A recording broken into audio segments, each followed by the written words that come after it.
time to abandon ship. Oh no! Here we go.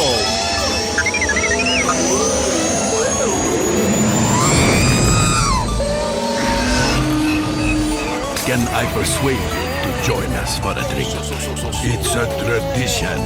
Here, here. Jar Jar, homie, my main man, quickly. Before the Separatists attack, get into the escape pod. Hey!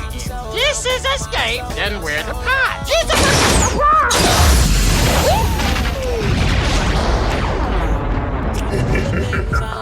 Welcome back to Star Wars Escape Pod. I'm your host, Josh. We've got Blake and Bryce, our guests slash co-host on the show, to chat all about Star Wars Light of the Jedi, Charles Soule's latest book to the Star Wars lineup, and the book responsible for kicking off the era of the High Republic. So this is a very in-depth, spoiler-centric review slash discussion. We're going to be going through it from top to bottom. So anyone who is planning on reading the book, just a heads up there. Anyone who is not planning on reading the book and listening to us instead, you've got a lot of information coming your way. It's a supersized episode, so stay tuned and we'll get into this in just a moment.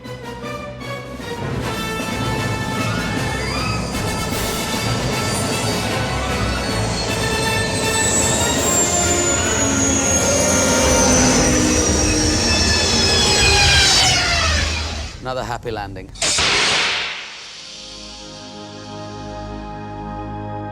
We are the guardians of peace and justice. Beyond the stars is a near endless frontier. Our order was meant to shine its light in even the darkest corners of the galaxy. There, we found an evil that none of us had trained for, that threatens all we know.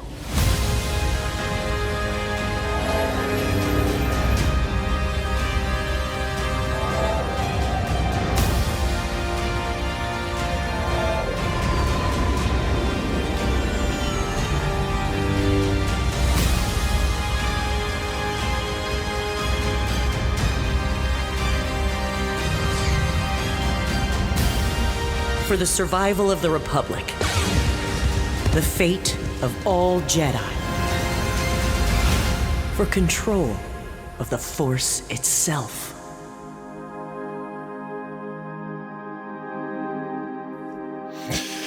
So this launch trailer came out a little while ago now, when they kind of first kicked off all this announcement that we'd be getting a whole bunch of content through the likes of these different kinds of books and comics and all that stuff. And that was after the announcement of this whole Project Luminous, which ended up being the High Republic sort of title. But yeah, what did you guys think when you saw that trailer? I know we went over this before, but to anyone new tuning in, now that you guys have read this book, kind of giving this a listen again, like what do you think about it? I feel like it wasn't actually all that fitting, at least to the story that's been revealed thus far. They're not fighting over the Force itself whatsoever. Right. Yeah, no, it's true. Yeah, what about you, Bryce? Yet to be revealed. I don't know. It was a vague. It was just vague. I don't know. Like, yeah, we could be dealing with that kind of stuff in the future, but like I thought in the beginning, it's just more of like a hype trailer. Mm-hmm. Just some fluff to introduce a new thing. Yeah, I agree with that. And they might be alluding to the big villain that we'll work our way up to, whereas what's been released thus far is going to be the small potatoes, getting kind of everything started, right? Right. That being said, we should probably forewarn everyone. You probably should have read the books and stuff before we start yammering on about it. So, well, yeah, exactly. That's a good point. So like I mentioned in the intro there, everybody, if this is your first time tuning in the show, welcome to Star Wars Escape Pod. And if you haven't read Star Wars Light of the Jedi, this is a spoiler-centric discussion. We're going to be breaking down the story beginning to end and talking about it all the way through. So if you haven't read the book and you're listening listening to this because you have no interest in reading the book, first of all, my suggestion is you read the book. And then after that, I'm going to say, we'll just welcome regardless. And we're happy to spoil it for you. So hopefully anyone who has read the book will find this interesting, because I did pick up on a few things through the ebook, which I've been kind of making my way through, and you guys have gone through the audiobook, which is a different way of experiencing the story. And quite frankly, it's enjoyable in different ways completely, because in your version, I mean, you got all the different voices that very talented story readers actually, like Mark Thompson and stuff, have been known for in the past of doing such a great job.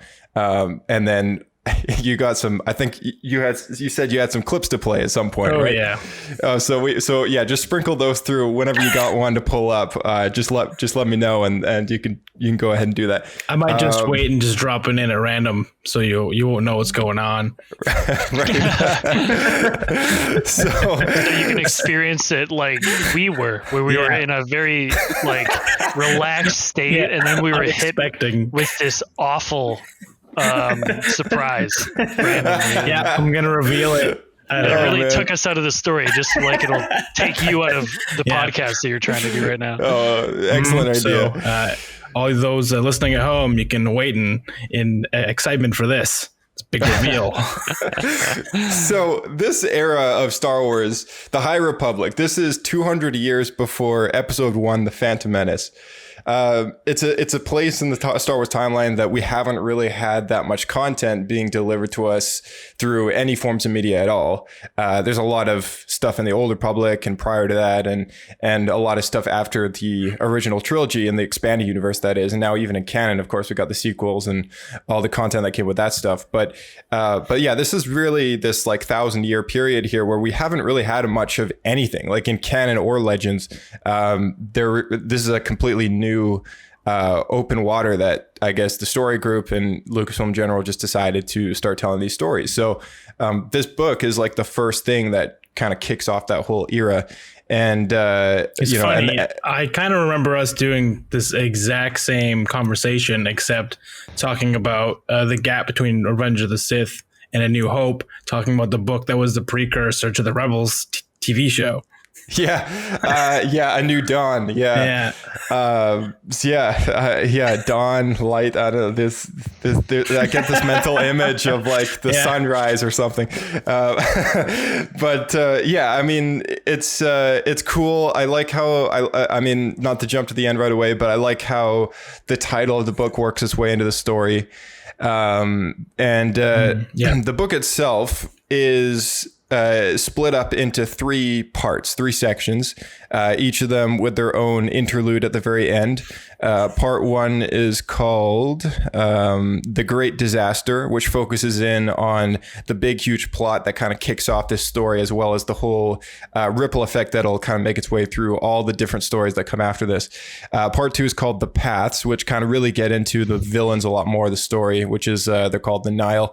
And then part three focuses in on, it's called The Storm, and focuses in on like this final battle that takes place, as well as the conflict that is kind of yet to come. So that's just the general three sections of the book. There is a children's book called The Great Jedi Rescue, which actually adapts the first third of this book in like a square kind of children's format with a lot of pictures. I did read that. There was actually a lot of text in there. So I think it's meant to be a book that's read to kids. And then there's pictures to kind of show with it. I thought it was really cool seeing the pictures because the artwork was really cool. And it was kind of, it helped me get like a mental image of like what this first third of the book was about. But we all had a discussion about some of the designs that they've released online for a lot of these ships and stuff that you see introduced right away in the story. But yeah, I just like want to bring that up because I think you guys really liked like the vectors and everything, and the what's that long ship called? The long beam. Yes, the long beam. Yeah, the long beam. What's that long ship? It looks like a beam. Long something sort of beam shaped. Yeah. Right. I was gonna say, Josh, you know, the older I get, the more I enjoy the pictures as well. So we were all thinking it. Yeah. Right. So you know what? If you're saying it's good, I might go ahead and read this guy too. Yeah, I'll get on board. Yeah, we talked a bit about the ships outside the show here, and looking at the photos and stuff, I thought really cool designs, and you can kind of see how they led into what we see in the prequels, like the clones are using in the Grand Army of the Republic. Yeah, totally. I love how these vector ships really are catered to the Jedi as well. Like they use their lightsaber as a key, and then depending on the color blade that they have, that's how the screens all illuminate around them, and they can control these ships with like the Force and everything too. And it was just such a cool concept. That was something that I thought actually was extremely cool, and kind of wish now we could see Anakin do, because I believe he'd be able to do it, and that's while piloting his own ship, also use the Force to fly another one simultaneously. Mm-hmm. Yeah, I thought it was, I don't know, it just felt very Jedi-like in a way. I think it kind of works, right? Because if you like this kind of universe that we've been brought into, the Jedi don't have like a negative stigma about them, so it's like the universe is kind of more willing to work with them. It makes sense that like a company would want to produce things for the Jedi because it's profitable and it's like a good contract, right? But in like, in the universe between episode 1 to 3, it's kind of like, we don't work with those like stuck up Jedi, also the Jedi probably don't have enough money to buy this stuff. right. This is and I'm glad you brought that up, because this is kind of a big staple in the story of this novel. Throughout the whole thing, I was constantly reminded people like the Jedi here, whereas like in the prequels and specifically the Clone Wars, multiple times through that show, we saw so many rebellions going on. People don't like the Jedi, people blame the Jedi. And in this book, it's quite the opposite. Like the Jedi are those knights in shining armor, literally, that show up and save the day. And it doesn't necessarily need to mean swinging a sword and cutting down droids, right? They're heroes because of what they do and what they stand for, not so much fighting wars and stuff. They're not really viewed as like space cops. Right. You don't see them coming and you're like, okay, these guys are going to cause more trouble than they're going to they're going to hassle me and cause a bunch of commotion. Yeah. They're going to bring the bad guys down on me. Yeah, totally. This is kind of the mental image that I always had when of course it's in the era that now they've depicted as like the fall of the Republic, fall of the Jedi. But exactly. Like what Ben says, like for 1,000 generations, the Jedi were the guardians of peace and justice in the old Republic. Exactly. And it's like, this is exactly what that is. Like, this is the Jedi stepping in to take care of conflicts and not necessarily always needing to reach for their lightsaber, right? Like they're there because they're kind of that middle ground and can solve a conflict with the Force as an ally rather than fighting a war. And this is something that goes back to like what Yoda says as well about the Jedi. Is like the Jedi do not seek out war. Is it what does he say again about that? He's like he says something in regards to how a Jedi doesn't seek out the fight, right? Like the Force is used for knowledge and defense, right? That's the whole idea about that. What Yoda gives to Luke's like the Force is for a Jedi to use as knowledge and defense rather than a weapon. And even in that in and of itself is something that some of the characters in this novel actually have some trouble with, right? Yeah, for sure. So the Great Disaster, it's a time of peace and justice in the galaxy, right? Like the Sith are kind of not even actually, I think they're mentioned like once in the entire thing, and it's because of a specific weapon that I want to bring up later. But yeah, like they're not even a thing right now. So what happens is like the Republic is doing something very ambitious, and this is what I really like about the story, because obviously this never succeeds. But they're trying to expand the Republic to the Outer Rim. Via the Chancellor's new project called Starlight, which is going to be setting up these big space stations as like kind of beacons and outposts. Along the Outer Rim, so that people that far out from the core can feel actual connection to being part of the Republic. Yeah, we are all the Republic. We are all the Republic. It's a line that echoes through the book constantly. It came across very culty to me, to be honest. In fact, I think we should all try to say it in unison here on the show. We are all the. Oh, you guys are. 1, 2, 3. We are all the Republic. Josh, just edit it. Just edit it. Line them up. I'll edit it to make it sound like there's 1,000 of us. Yeah. Now we're talking. So that's really how it came across. Even in the recordings of the audiobook, it really felt like when someone says that everyone's supposed to reply in unison, like some grand master. I can see like, I don't know. It kind of sounds very like politician like to me. Yeah. Right? You gotta have some sort of like keep calm and carry on. Yeah, it's like that typical slogan. It's like "Make America Better" or whatever, right? Almost. What is it? What make is America it? better or whatever. Yeah, whatever it is. Or "Make America Great Again." That's the one. There you go. Yeah. So. I'm not from America, okay? I don't know the slogans, but it's mine's much better. But yeah, like in general, the politicians, they got those slogans and stuff. They're catchy. But yeah, in the book, it's like something that really latches on to a lot of people, and including the Jedi say it as well. It's like instead of everyone in the galaxy, anywhere you go, outer rim, inner core, politicians, they're all saying it. Yeah, it's less of "May the Force be with you" and more "We are all the Republic," and I think that's supposed to echo with the plot of the story. It's like the whole point of the story is like the Republic is trying to expand. It's like they're trying to bring other planets into the fold that aren't used to being under Republic law or being recognized as a Republic. So it's kind of like in a lot of ways it's a positive thing, because they get the benefits of the Republic. Like a lot of these starlight beacon things are going to have medical centers, and they're supposed to make transmissions go a lot smoother and all this and that, right?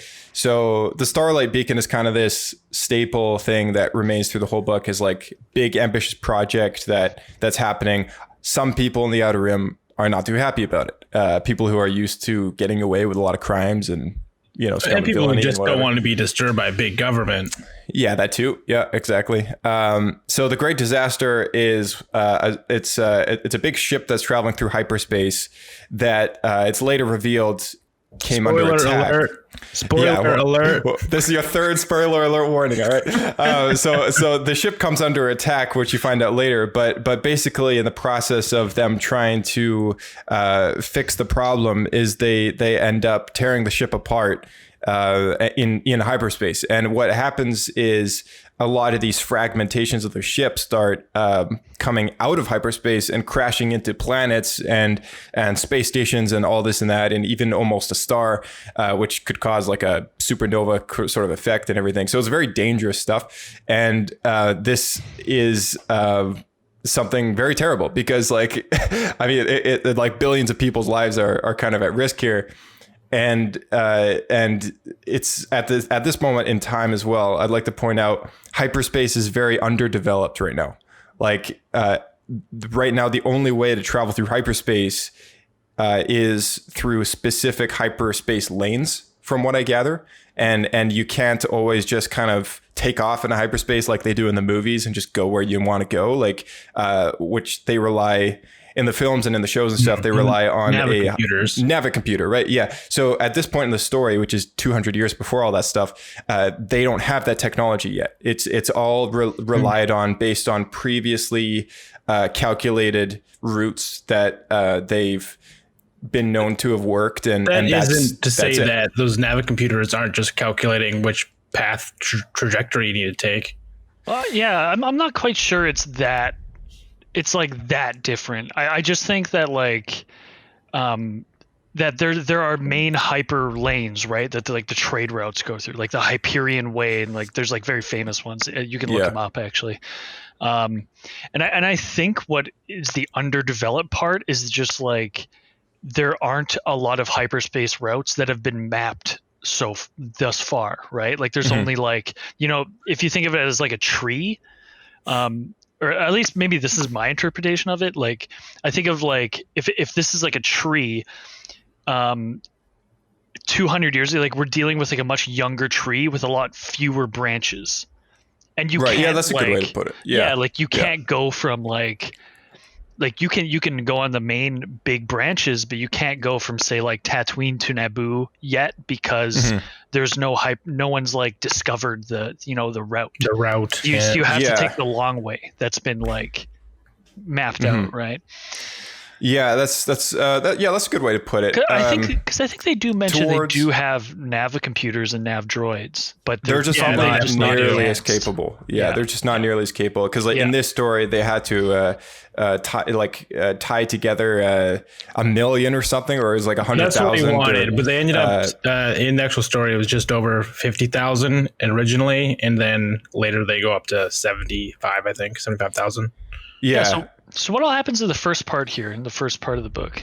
So this great disaster happens. The ship rips apart. All these pieces of the ship are kind of flying everywhere, and on Hetzel Prime or whatever, where the focus of this first part of the book takes place, they have these emergences happening, which is what they're calling all these pieces of the ship kind of breaking out of hyperspace and then traveling at incredible velocity towards planets and whatever, and in an instant these things are just gone, right? Like turn to stardust, or if you can imagine a meteor kind of impacting Earth, but I think a good way to picture it is probably The Last Jedi, when we see the I forget the name of the woman, but she launches her ship directly into that mega star. She goes into hyperspace into that other ship. So that's basically what's happening, but with like tons of pieces of it, a big ship happening everywhere in hyperspace that are dropping out randomly. Right. Yeah. So they call on the Jedi. They manage to the leader of the Hetzel Prime manages to get a plea out to the galaxy, and the Jedi hear and they send a message: help is on the way.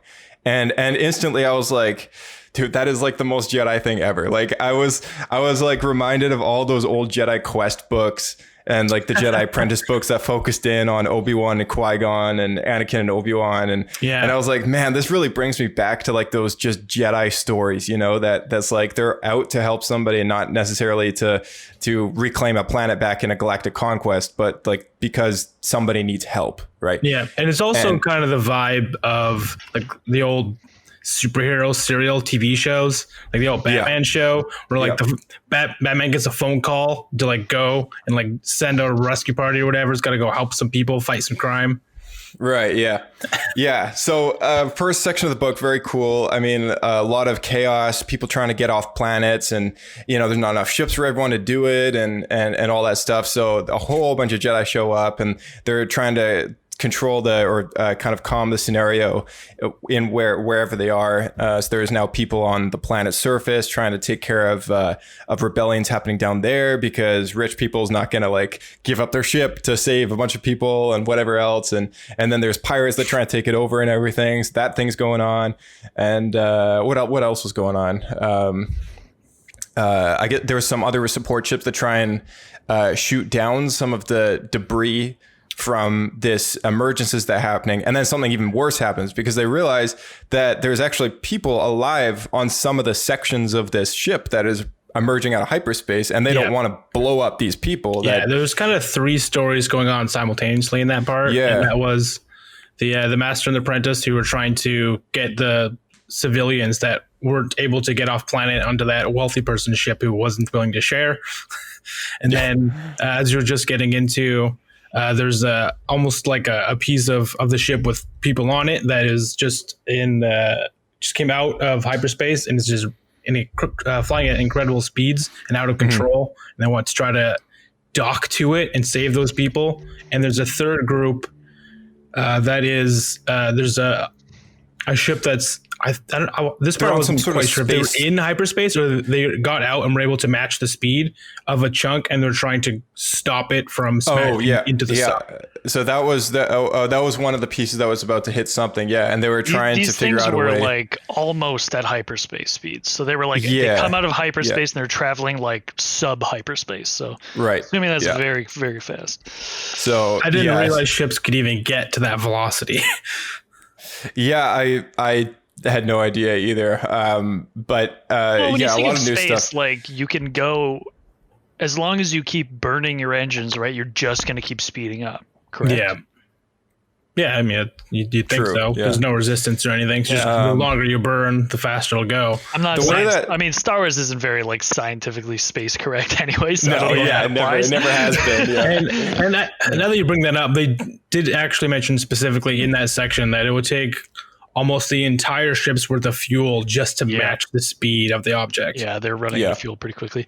So how do you guys feel like how do you guys feel like, did you guys like the way they handled the disaster and like the tone of actually, well, there's one more piece. Well, there's actually there's like a space station that is hit, and there's a group of people trying to kind of bring people out of that as well, which is another thing. But then kind of the big one that I also want to bring up is there's a chunk of the ship with nobody on it, but it's about to hit the star that kind of is in the Hetzel Prime system.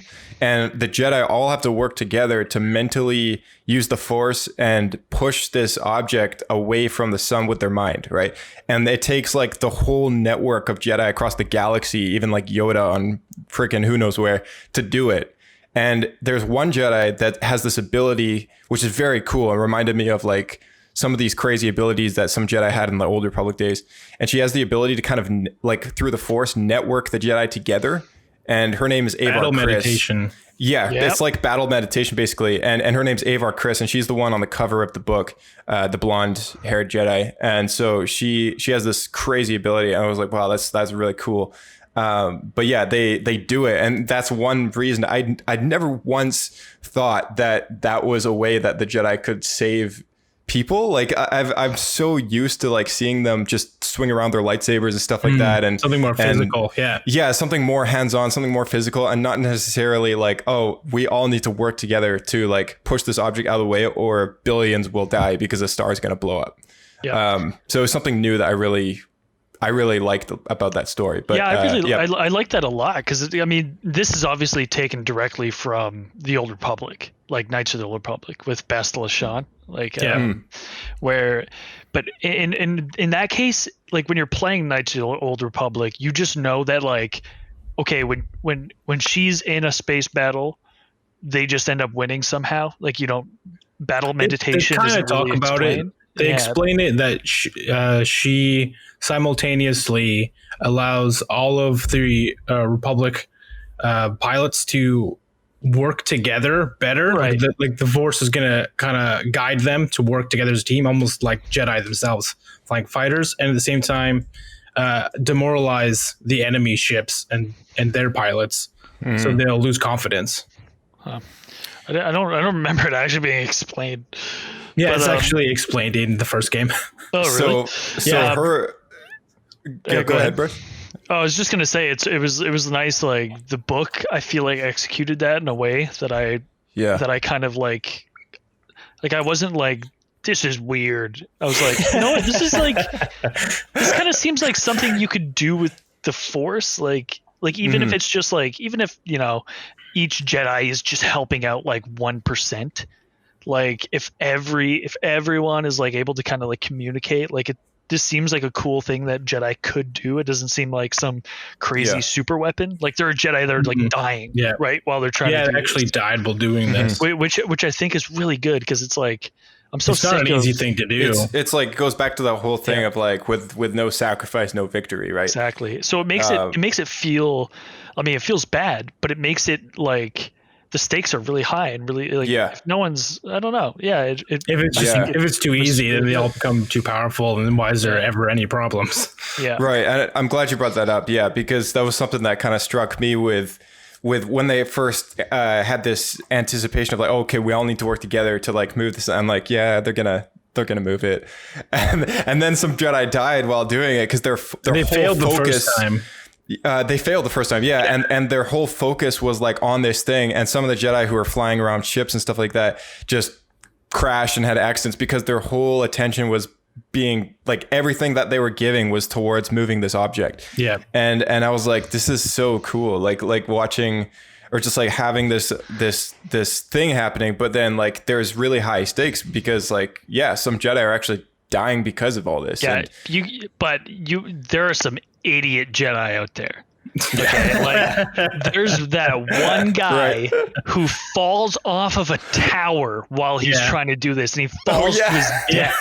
Like, I don't know, maybe do your battle meditation in like a comfy chair. not on like the end, not on the edge of a skyscraper, like you moron. Yeah, he passes out. He tries so hard, he passes out. Oh, I thought that was kind of a silly death. Yeah. It's like he's just on the corner of a building. He's like, You know what's really funny though is they describe him as being this great master, and then he does. And they also, it was such a great loss to the Jedi Order. And they also mention he wakes up right before it, but he can't save himself. Like how sad is that?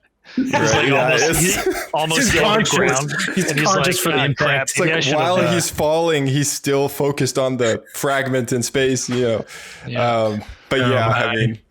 So there was some, I guess, good and stupid things that both came out of that situation. The reason I brought up like how do you feel about the tone and stuff of the disaster is because I do feel like they executed it pretty well. Like everyone feels very mortal. Hey, like almost instantly when you're introduced to this guy alone on this crappy space station. He's just out in the middle of nowhere, and he's like, "Oh man, I can't wait to go on a date with the cantina woman. Oh, she's so beautiful." Yeah, like he's dead.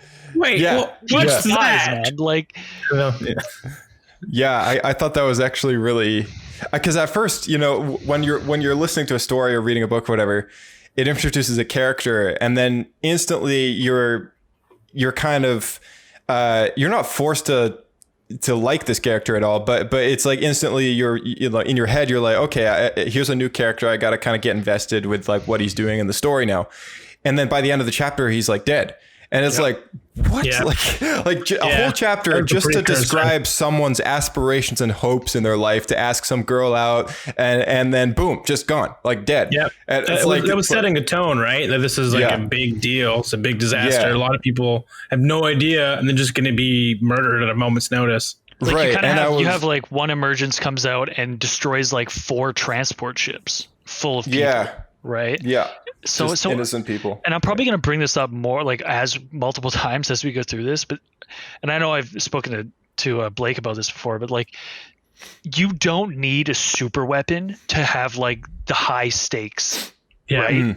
Like I feel like this really showed that you can have like a Star Wars disaster movie, or at the Nihil, like as we will get into that, and the stakes still feel really high. Like those people dying, it feels really bad. Like and like it feels, and it is like this. It's a big problem that's not easy to be solved. So everyone really has to try to get ahead of the situation and work together. Yeah, and it was, which in that regard is similar to what they try to do with every story with the big super weapon. They got to figure out how to outsmart the issue, right? Mm-hmm. But it was just nice to not it be some giant mechanical super weapon that's been created to destroy planets and conquer the galaxy.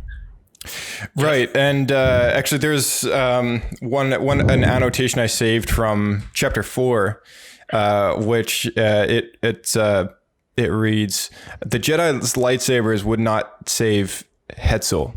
It would be the Jedi themselves. Yeah. Mm-hmm. Yeah. So I don't know. I just thought that was really. For some reason, that felt like a passage from the Bible. That's what I thought too. The passage. Yeah, I mean, I wrote down chapter 8 from Plo Koon, chapter 8, verse 4. Plo Koon said. I wrote down on a note. I said, "Yeah, this is so true. A real peacekeeper, right there. A real hero doesn't always need violence to solve a problem." Yeah. It was. War not makes a Jedi great. Right. Yeah, exactly. Another perfect Yoda quote to describe what the Jedi should be. Right. I also found a funny one in chapter 7. If there was an uglier lightsaber in the Order, she hadn't seen it. So this was somebody, one of the Jedi who was looking at another Jedi's lightsaber hanging on their belt and kind of mentally thinking that is one of the ugliest lightsabers hilts I've ever seen. And then the guy fell off a tower and she felt super bad for making that comment. Is that the same guy? No, I'm just making no idea. That'd be really funny if they did that. Right. Well, and I wrote down on the notes here, it reminds me of all the times I'd seen flashy hilts in the movies, right? And then here finally is an acknowledgement of an ugly lightsaber hilt. And I thought to myself, man, like all these like Black Series replicas and stuff that we could buy that are like, these nice like chrome hilts and everything. And this one's supposed to be just like rusty and garbage. but it That's works. more something to say about the Jedi himself, who owns that. He's clearly too lazy to actually take care of his lightsaber.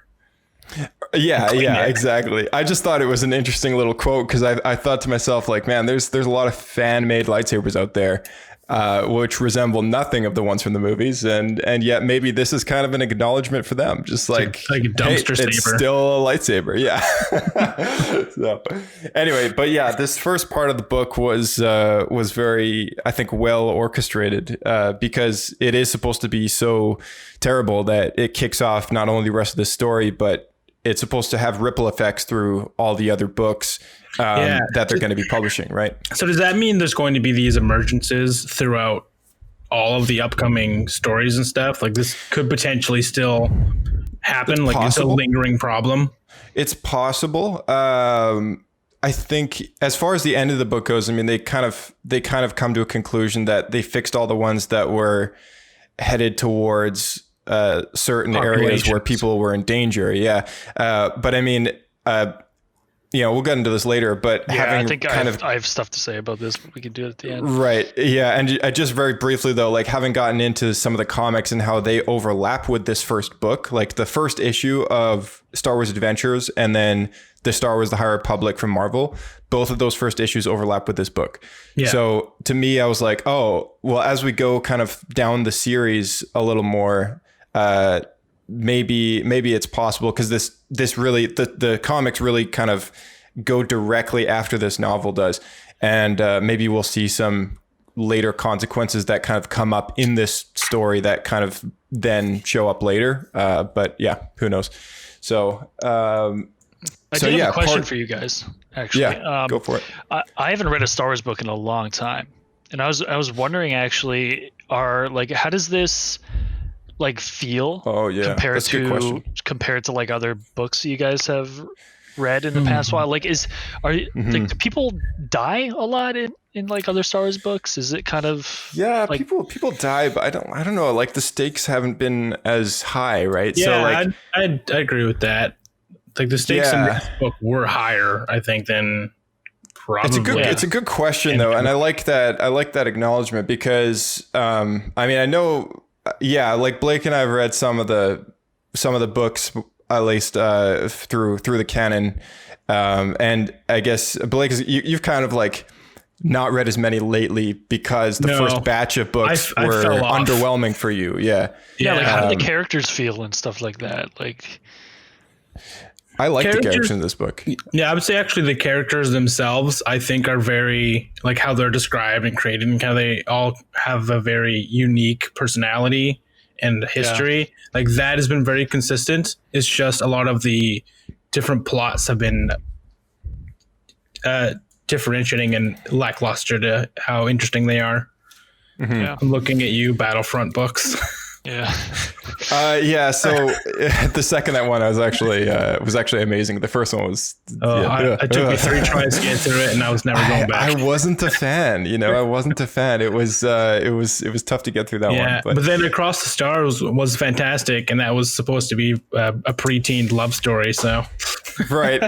No, I got a question for you, Bryce, though, because you haven't read nearly as many canon books, but you've read way more Legends books than I have. I know that. I don't know about you, Blake, but like, how does this book stack up to a lot of the stuff that you've read? Man, the old I've read a lot of old, or maybe not a lot, but like a lot of the old X-wing and like Wraith Squadron and kind of stuff like that, and the old Han Solo trilogy. But I feel like those books are they're not great. Like this I really enjoyed this book. To be honest. Good. That's good. Yeah, because this is supposed to be canon stuff now, right? So it's I feel like the books like the 80s and like non-canon stuff, maybe not like the in the 2000s and 2010, like before, but like before the in the 90s, those books definitely feel like when you go back to watch The Goonies or something like that, and you're like, this is a terrible movie, but it's fun. Mm-hmm. Right. I feel like a lot of those books have that vibe, like the X-wing novels, like they're all the same. Mm-hmm. I see what you're saying. As regards to comparison to the EU, I can agree with what Bryce is saying for the most part. There's a handful of books that still stand out to me as really good, and I believe 99% of them are written by Timothy Zahn. So yeah, for sure. Those books are good. I like those. Yeah, Allegiance is probably still my favorite of all the books that have come out, and of course the Thrawn trilogy is great. Yeah, and the other one that is kind of weird because it's pseudo Star Wars is I really enjoyed Death Troopers. The zombie that novel. one. Did you guys read Red Harvest as well? Yeah, I sure did. It wasn't as good as Death Troopers, but still enjoyable.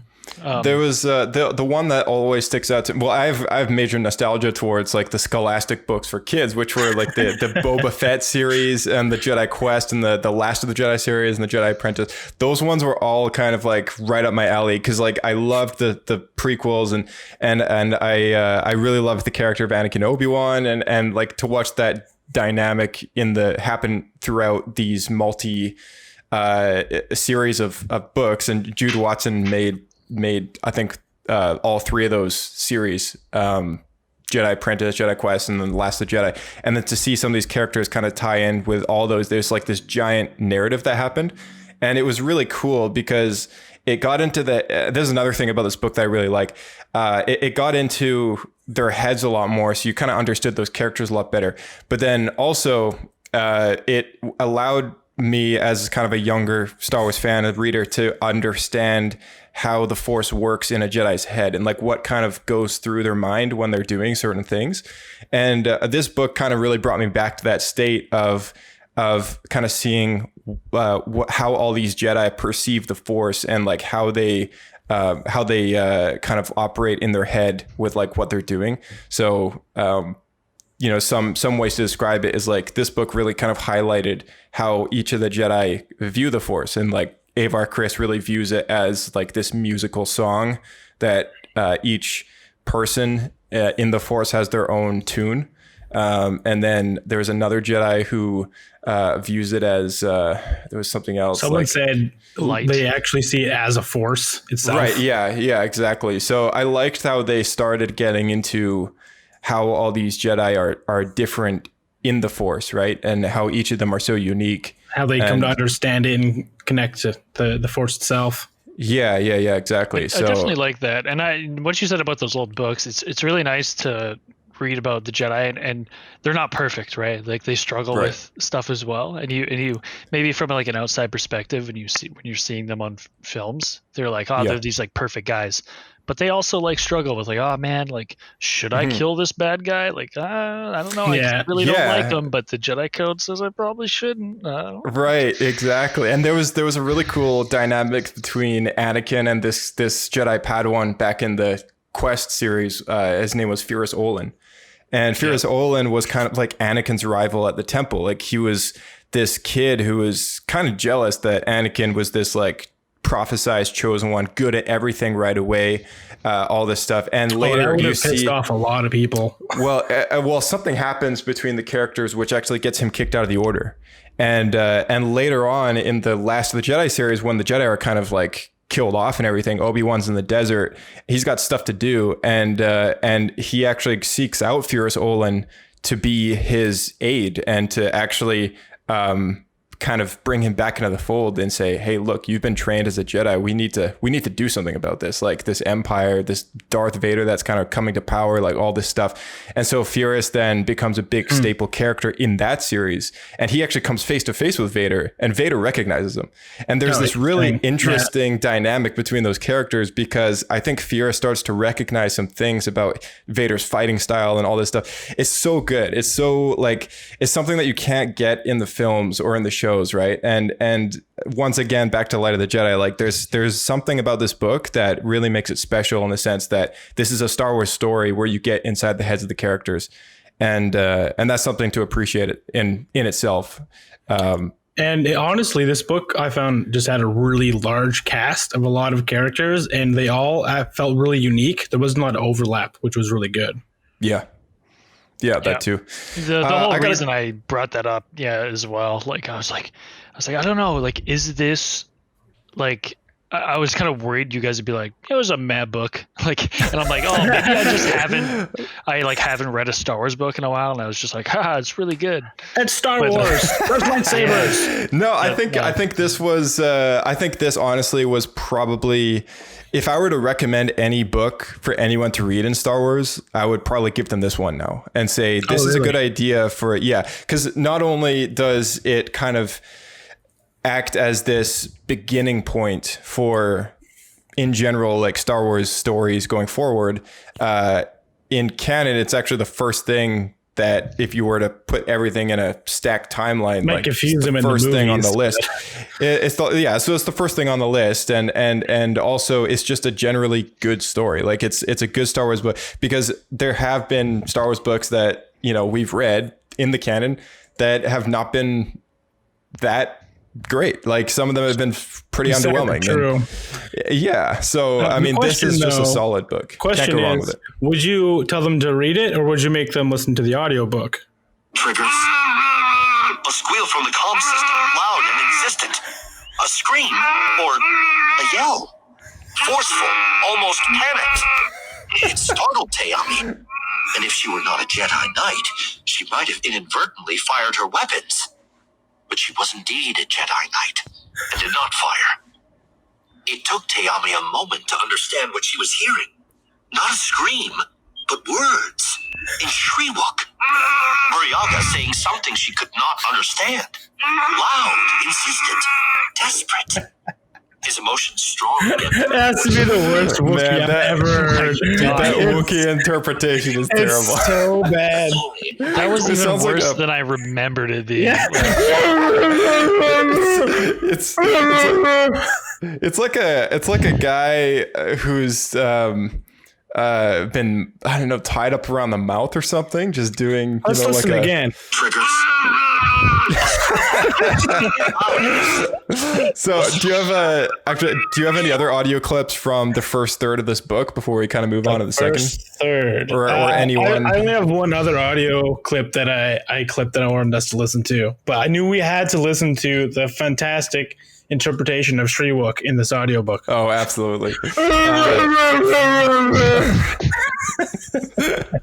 Is there do you guys have any other comments or like questions for each of us kind of about this first third? No, I think I'm ready to move on. I want to talk about it's a good lead up. Let's get into the rest. Cool. So part 2, the paths, really introduces the villains, introduces this new factor to hyperspace that hasn't really played out for the rest of the galaxy yet, which is they have a lot more knowledge of a lot more lanes than what's generally accessible by the Republic and by people in general. And it also introduced something really cool. They brought into the Santeca clan into this section of the book, which we only know of one Santeca in the films, which is Lor Santeca, which is like the old guy in The Force Awakens who Kylo Ren cuts down. But he was a friend of Luke Skywalker and kind of an ally of the Jedi at that point in time, and helped Luke actually recover a lot of artifacts and find old temples and stuff like that of the Jedi's past and everything.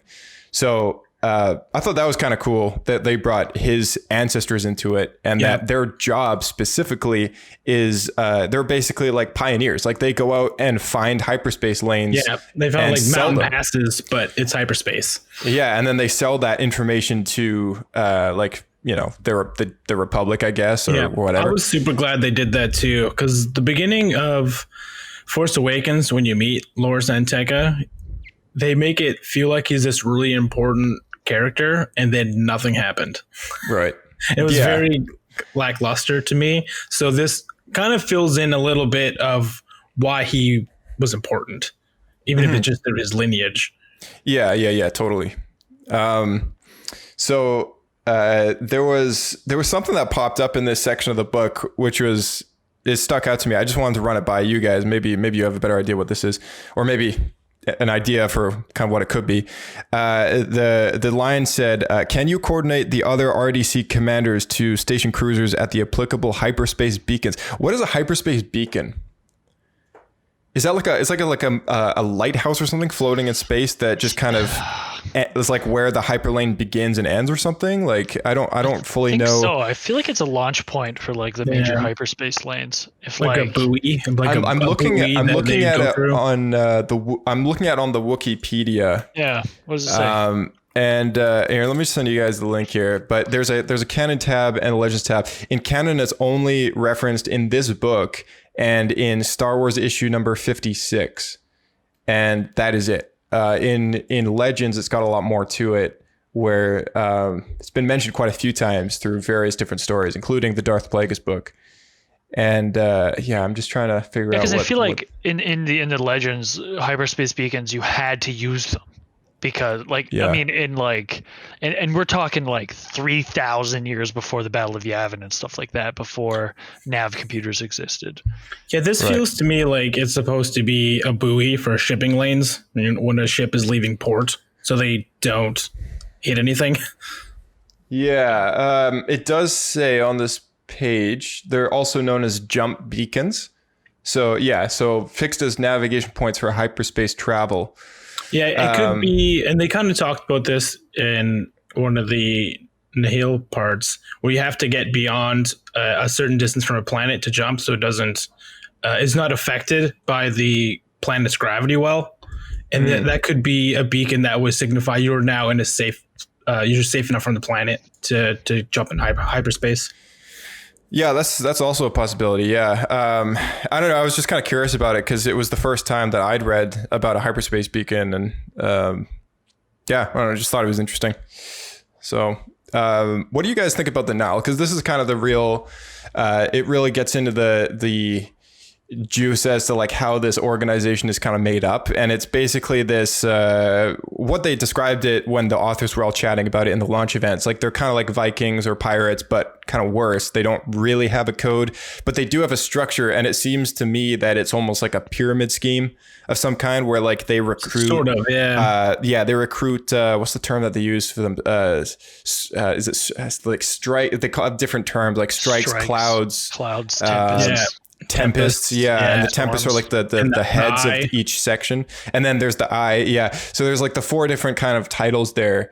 The Eye of the Nile is a title given to the person, specifically Marchion Bro, or how is it pronounced in the audiobook? Yeah, it's like that. Marchion. Marchion. Yeah, and they also call them Nihil, not Nihil. Okay, Nihil or whatever. Okay, the Nihil. In the book, I thought there was the Nihil.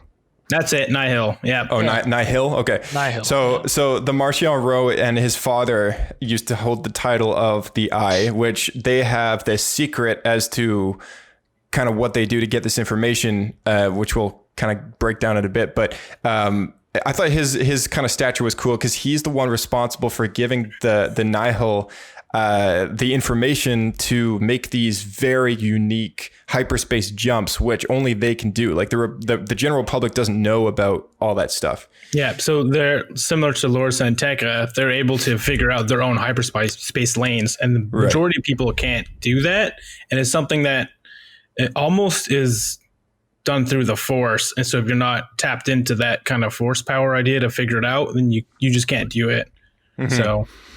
And that's kind of their secret. They have a member of the Santeca clan, which she's like hundreds of years old, and she's being kept alive via medical equipment and everything possible to keep them alive. And she's this like kind of crazy loopy old woman of the Santeca clan who had this natural ability through the Force to navigate through hyperspace and make these calculations that at some point later in the story they have to have like 70,000 droids doing to do, but she's able to do it just with her head and figure out instantaneously as opposed to live time. Live time kind of make new calculations through space so that they can travel in a new what they call a path, right? So that's kind of the secret to this organization and how they get around without being noticed or seen or whatever, right? So that the Eye is kind of like responsible for that information, and they keep it a secret, and then they're the ones that give those paths to the rest of the group to do their jobs. The Tempests, what would you call them? Like the leaders, I guess, of each of their clans, or each of their there's clouds? Three of them. There's three Tempests, and they're essentially the leader of their clans, and then they have their strikes and everything underneath of them that it kind of goes down. But they're the ones that get to call the shots, right? The three Tempests and the Eye, and because there's four. When they had originally made the organization, I guess the Eye had kind of the tie-breaking vote wormed his way in, to always be the tiebreaker. Yep. And then there's the clouds, which I guess symbolizes like kind of sub leaders within somebody's Tempest group.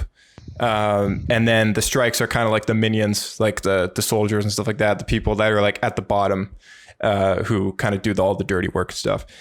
But yeah, I don't know. I thought it was kind of, I was like, how do you get a group so ruthless that you get people to follow it, right? Because I mean, I know people are crazy, but they lure people in by offering them absolute freedom. Right. Yeah. And that's kind of like, I guess, where this thought process is going, because it's like, how do you get in general, like, I guess, how does a pyramid scheme kind of operate, right? And it's like, oh, you lure people in with the benefits of participating. And then it's like, look, you can be wealthy and rich if you do this, right? And so that's kind of like their mentality. It's like, oh yeah, we pillage and pirate and stuff. We've got special ways to do it that nobody else has.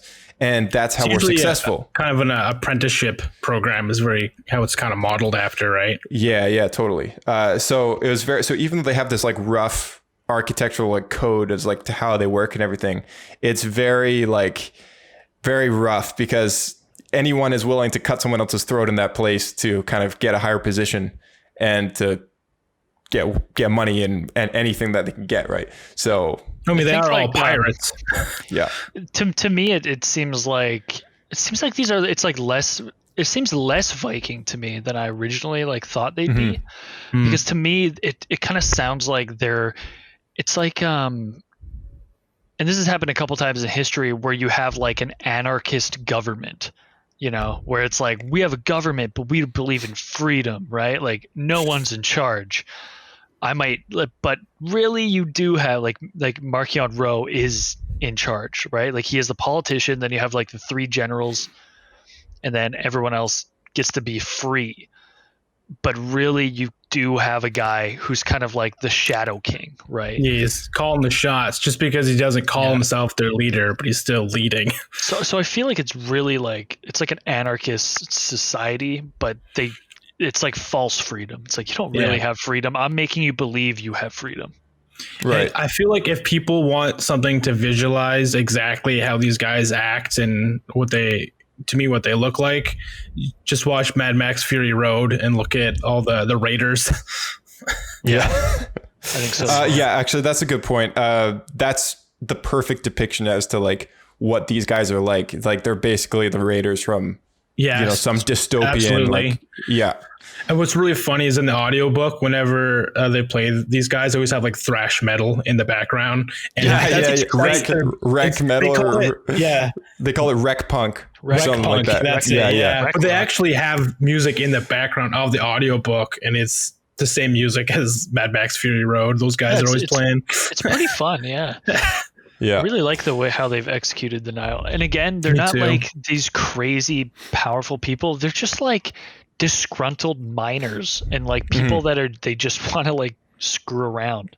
Yeah. They're just sick of the government and they just want to do what they want to do. Well, and here's the other thing, because like they really posed the I always forget the pronunciation. The Nihil. Yeah. Nihil. So Nihil. They always over Nihil. they posed the Nihil as to be this like very intimidating, very scary group for the Jedi to face. And throughout the whole book, I was waiting for that moment. And it's not until like the third part that I'm kind of get into why. But yeah, all I'm gonna say right now is like they just have no ethics. Like they've got no reason to hold back anything. Like everyone's trying to kind of I guess they don't have any sense of like where the line is, right?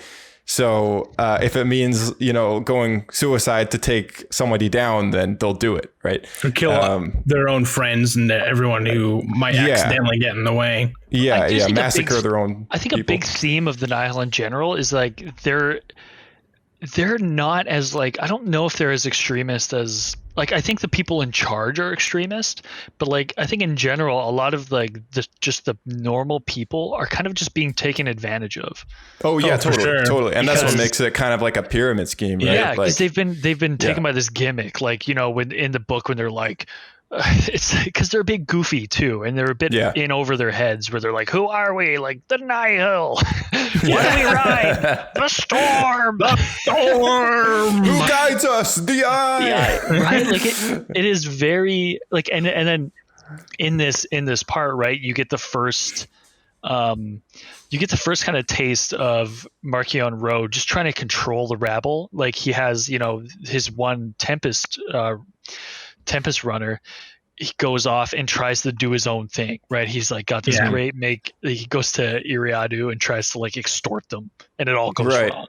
Which is like really fun. I love that they chose Iriadu to do this because Tarkin is from Iriadu, and it's widely known that the Iriadu people are kind of natural born hunters.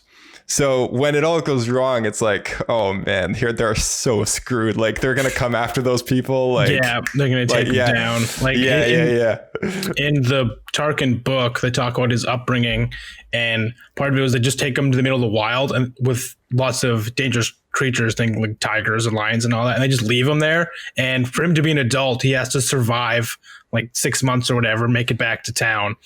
Yeah, it's pretty badass. That's like honestly, like that's their culture. It's like they're raised to be these survivors, basically. Yeah. So that seems really cool. And then we also get introduced. I guess like what is like kind of like a generic, kind of like the short of what happens in this part. I mean, they really get into the Nile in this part. They also, it's also eventually, I forget if it's the end of this part or the beginning of the second one, or sorry, the third one.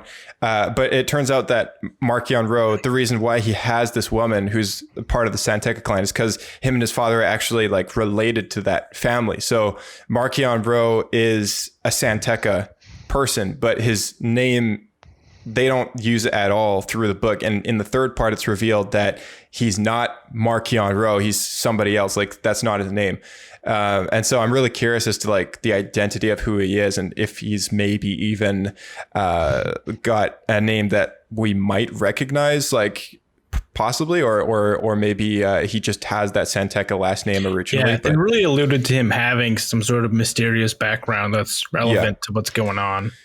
Totally. I'm a bit confused because the art that I've seen of him, he has blue skin. Oh, really? Yeah. Too much drugs? Maybe I don't know if mother... it's just concept art, but if it's possible that maybe his mother was not human. Yeah. Chiss or something? Yeah, or we wouldn't know Chiss yet. Or maybe Pantoran or something like that. I'm also willing to be like, this is concept art because I guess I always pictured this guy. I think he's described as like long, kind of stringy black hair, and like I never pictured him muscular, but his concept art is very muscular. He's like this ripped guy. Yeah, I didn't picture him that way either. Yeah, very scrawny. But we also get introduced to how they kind of fight, which is really cool. Hey, when they take apart that fleet the first time we see them. So when they start rip them apart with harpoons. Yeah, totally. They're awesome. Very, very savage, like Like what a terrible way to go, savage. Hey? Like be in your ship and you're literally torn apart by like a bunch of harpoons. Like so that's kind of how. That's a good point. So in this section of the book, it's revealed that it wasn't necessarily an accident that ripped that ship apart in hyperspace, which caused the great disaster. Is actually because the Nile were trying to get into that ship to access all the goods that it was carrying, and perhaps even steal the ship itself. And one of the harpoons or whatever spiked the some canister of gas or something, which caused an explosion to happen, which then caused the ship to rip apart. I thought that Marchion Rowe just said it was a complete accident. Yeah, it was. Yeah, it was. Like, so it wasn't intentional. Like he didn't actually send the ship to destroy the Legacy Run. He just sent it through the hyperlane. In the third part of the book, it actually reveals that was his intentional plan. But this entire like second part and the first part were all led to believe that this was an accident. And this is why I love the third part of the book, which we'll eventually get into, is that Marchion Ro, it was definitely his plan to do that, but I don't think the ship actually like attacked the ship in hyperspace. I think because he was saying that the ship that he sent wasn't even aware that they caused the accident. Like they didn't even know. It was a little boy, actually, in this section of the book. It's a little boy that's revealed that he actually saw them, who was on the ship, and he was tampering around with some of the video monitors or whatever. And it turns out that he was able to, he sliced into the video feeds of the cameras or something on the outside of the ship and saw what was happening before it happened. And so he's the only one that actually knows that it was actually not an accident. It was actually kind of this fluke thing that it's like they were trying to latch onto the ship in hyperspace, and then it went terribly wrong, kind of thing. But then later revealed like, oh, that person was given that target area of the ship to penetrate, which was a part of this grand plan that Marchion Ro actually has. But they in chapter 22 they brought up Elfrona, which is a planet that they introduced kind of this Jedi outpost. It's where Blake, one of your favorite characters you mentioned, is thriving as a cook. So this planet is very cool because Charles Soule is the author of this novel. Charles Soule also wrote one of the Marvel comic series called The Rise of Kylo Ren.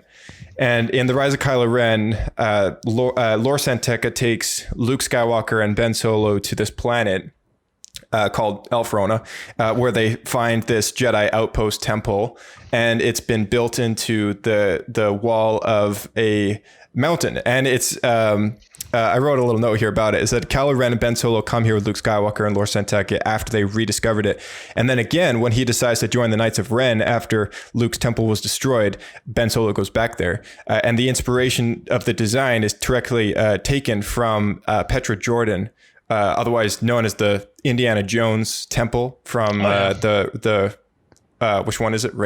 No, not Raiders. Last Crusade. Yeah, Last Crusade. So that was really cool that they used that in Star Wars now, and that's where this Jedi outpost is on that planet, which is where Blake's favorite character is. Who did you want to talk about him? I'll talk about him a little bit. So this character. Josh, I actually forget his name, so cut this part out and tell me what it is. I'm not going to cut it. I actually can't remember it either. His name's like Pompo. Are you talking about the old Jedi? Yeah, the old guy. Yeah. He's so cool, isn't he? I loved him, man. He was such a good character. Let me see. I feel like his name didn't come up very much after they introduced him. So Jedi old dude. Let's see. While you're looking at, I'll describe him. So he's this old retired Jedi. It seems that his race lives for about 3 centuries. So he has lived his life for a little over 300 years as a Jedi, and he's dedicated 100 years of each of the centuries to invest himself into a different part of the Jedi system. So one century he would have been just a warrior and really focused in on being a very strong, confident, well-trained warrior. And the next one he'd be like just a diplomat, and I forget what the third one is, but there's a different section as well.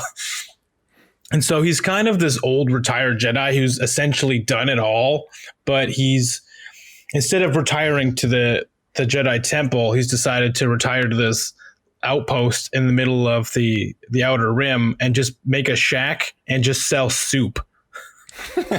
Well, he works at the temple. He works at the. Well, he just wanted to be a cook, right? But yeah, he's a cook. Yeah, which I thought was pretty funny. Like, yeah, so he just retired and now he just sells this 9-egg soup to everybody. Right. I actually like that a lot because, like, yeah, my question's always kind of, I always think back to the Clone Wars show when Ahsoka needs to find her lightsaber, and she goes to seek the help of this turtle Jedi. I forget his name now, which carries around that lightsaber cane, who's like got the white lightsaber blade. Oh yeah, I know what we're talking about. And he says, "Oh, I haven't been on a mission in years. The council hasn't given me anything." He's just kind of wanders around the temple. You get old, and they don't even keep you busy. Yeah, exactly. They just kind of expect you to live out the rest of your days in comfort. It's just a retirement. And I believe it just came to me now. The last century, he focused in on healing.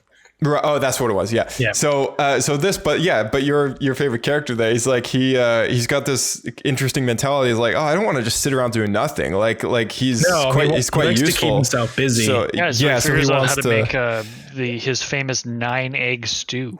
Yeah, that's right. Yeah, 9-egg stew. That's right. Porter Angle.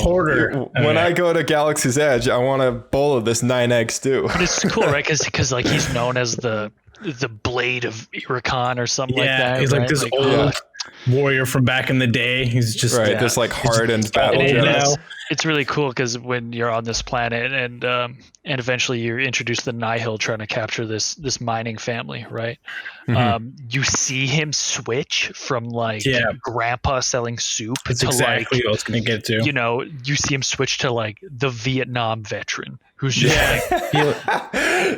he like it's almost like he calls back on that old personality that he was and kind of shifts his mindset. So it's almost as if the 3 lifetimes that he's lived, he can kind of choose to take on that persona when he sees fit, which I thought was really cool. I don't know if that's a racial trait or if that's just something of this character specifically. So I think it's just someone set off a firecracker near Grandpa, the Vietnam vet, and he just triggers him. All of his training just kicks in, and then there's just becomes this old badass Jedi who's fighting off these pirates. Yeah, it was really, really cool. I liked him a lot. There was a line in the same chapter where they introduced Alfrona, who's a Jedi named Bell. I forgot his last name. But they're talking about how he slips his lightsaber into his holster, worn on his hip. And I kind of, when I read that, I was like, oh, like, do the Jedi carry their lightsaber hilts in holsters instead of just clipping them onto their belt now? Like, did you guys pick up on that as well, or was that just me? That's a good question. The first thing I can think of to respond to that is reading the comics that take place in the same time period. The main female character of the main High Republic series, she carries 2 lightsabers that are attached on a belt across her chest, kind of a bandolier. So those aren't holstered. So it looked like they still had belt clips. So maybe it's just this character. Point. Yeah, maybe. I don't know. I think it came up a few times with some of the Jedi where they just holster their... I don't know. Maybe it's just the term that Charles Soule was just using, but could be that too. But yeah, I don't know. I kind of mentally took it like as this, like a leather holster. Yeah, kind of like a blaster holster, right? Like I was thinking, like, oh, does it actually slip into some sort of leather pouch or something like that? They kind of like a sheath, like a sword or something like that. I think it's just wording as to holster something, like put it away. Right. Okay. All right. Chapter 23, they introduced a place on Naboo called Very Kino. And this is a Anakin and Padme hide here before the Clone War, and her family manages the estate. I figured it was this place. Yeah. So the Jedi, Avar Kriss and some of the other Jedi, her kind of what's then later revealed to be this Padawan that she grew up with, that they kind of had a fling going on. But his name is like Ezol or something. Or Ezar. Elzar. That's what just like Futurama. Yeah. So this is the chapter that they go to the 2 Santeca guys and kind of ask them for help to try and kind of go in a detective mode and try and figure out what happened to the ship that caused this great disaster, right?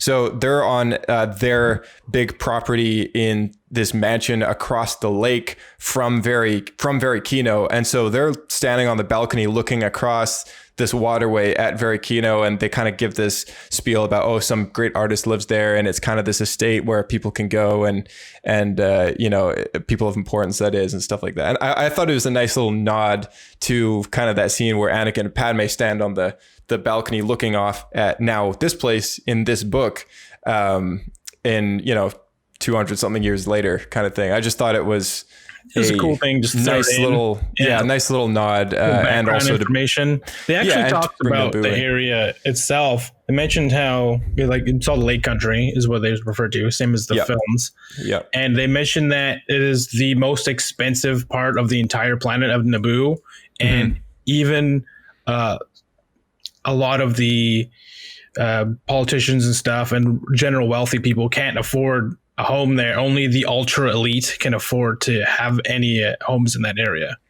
Right. Thanks for, I didn't actually highlight that. Thanks for picking that up. Anyway, I just, thought I'd throw that out there. I thought it was like a cool little recognized moment. As well as the term that they use to describe the San Tekka's family. They're called hyperspace prospectors. That's the official term that they have for going out, finding and selling hyperspace routes. So so that was pretty cool. I kind of like that whole part, just all the hyperspace lane stuff figuring out. I thought that was a cool thing to add in. Something that's not really talked about. Yeah. Right. Something that's not really mentioned in Star Wars very much is exploring the galaxy. Like the galaxy feels very much like... So everything's been discovered. Everything's discovered. Like we're just worrying about what's going on. Yeah. Which is why I like Star Wars RPG a lot, because it's like a good... I don't know. Sometimes adventuring onto like new unexplored planets or like charting systems, like that's something that happens. The outer rim. It's something that happens, but it's never talked about. Yeah, exactly. Yeah, totally. They used a term in this chapter as well for when, what's his name again? Elzar.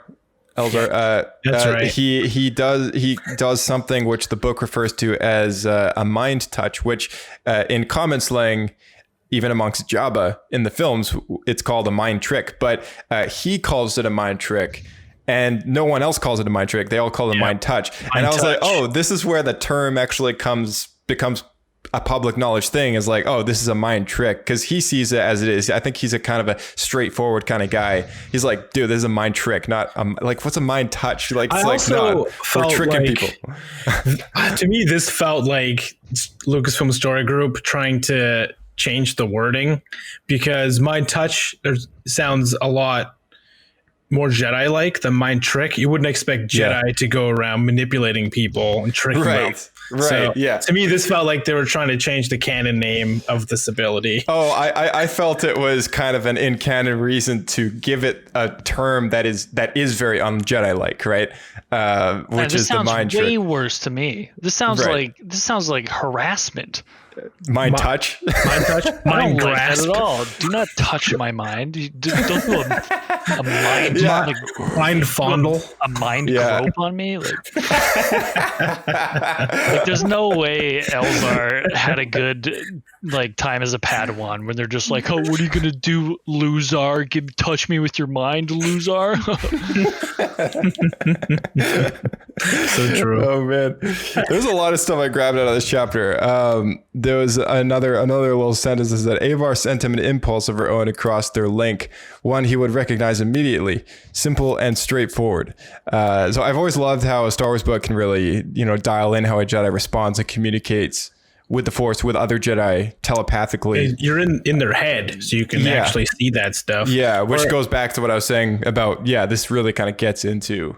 and I'm sure Anakin and Obi-Wan would have done stuff like that, where they kind of communicate through the Force. They did.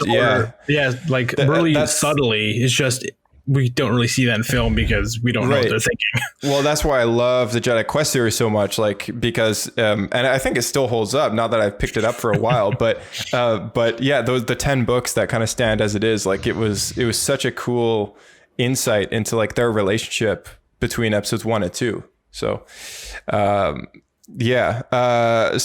I think in this section we actually start talking or learning about the actual government of the High Republic, and we learn about the Chancellor and how they're trying to make plans to try to counteract everything that's going on.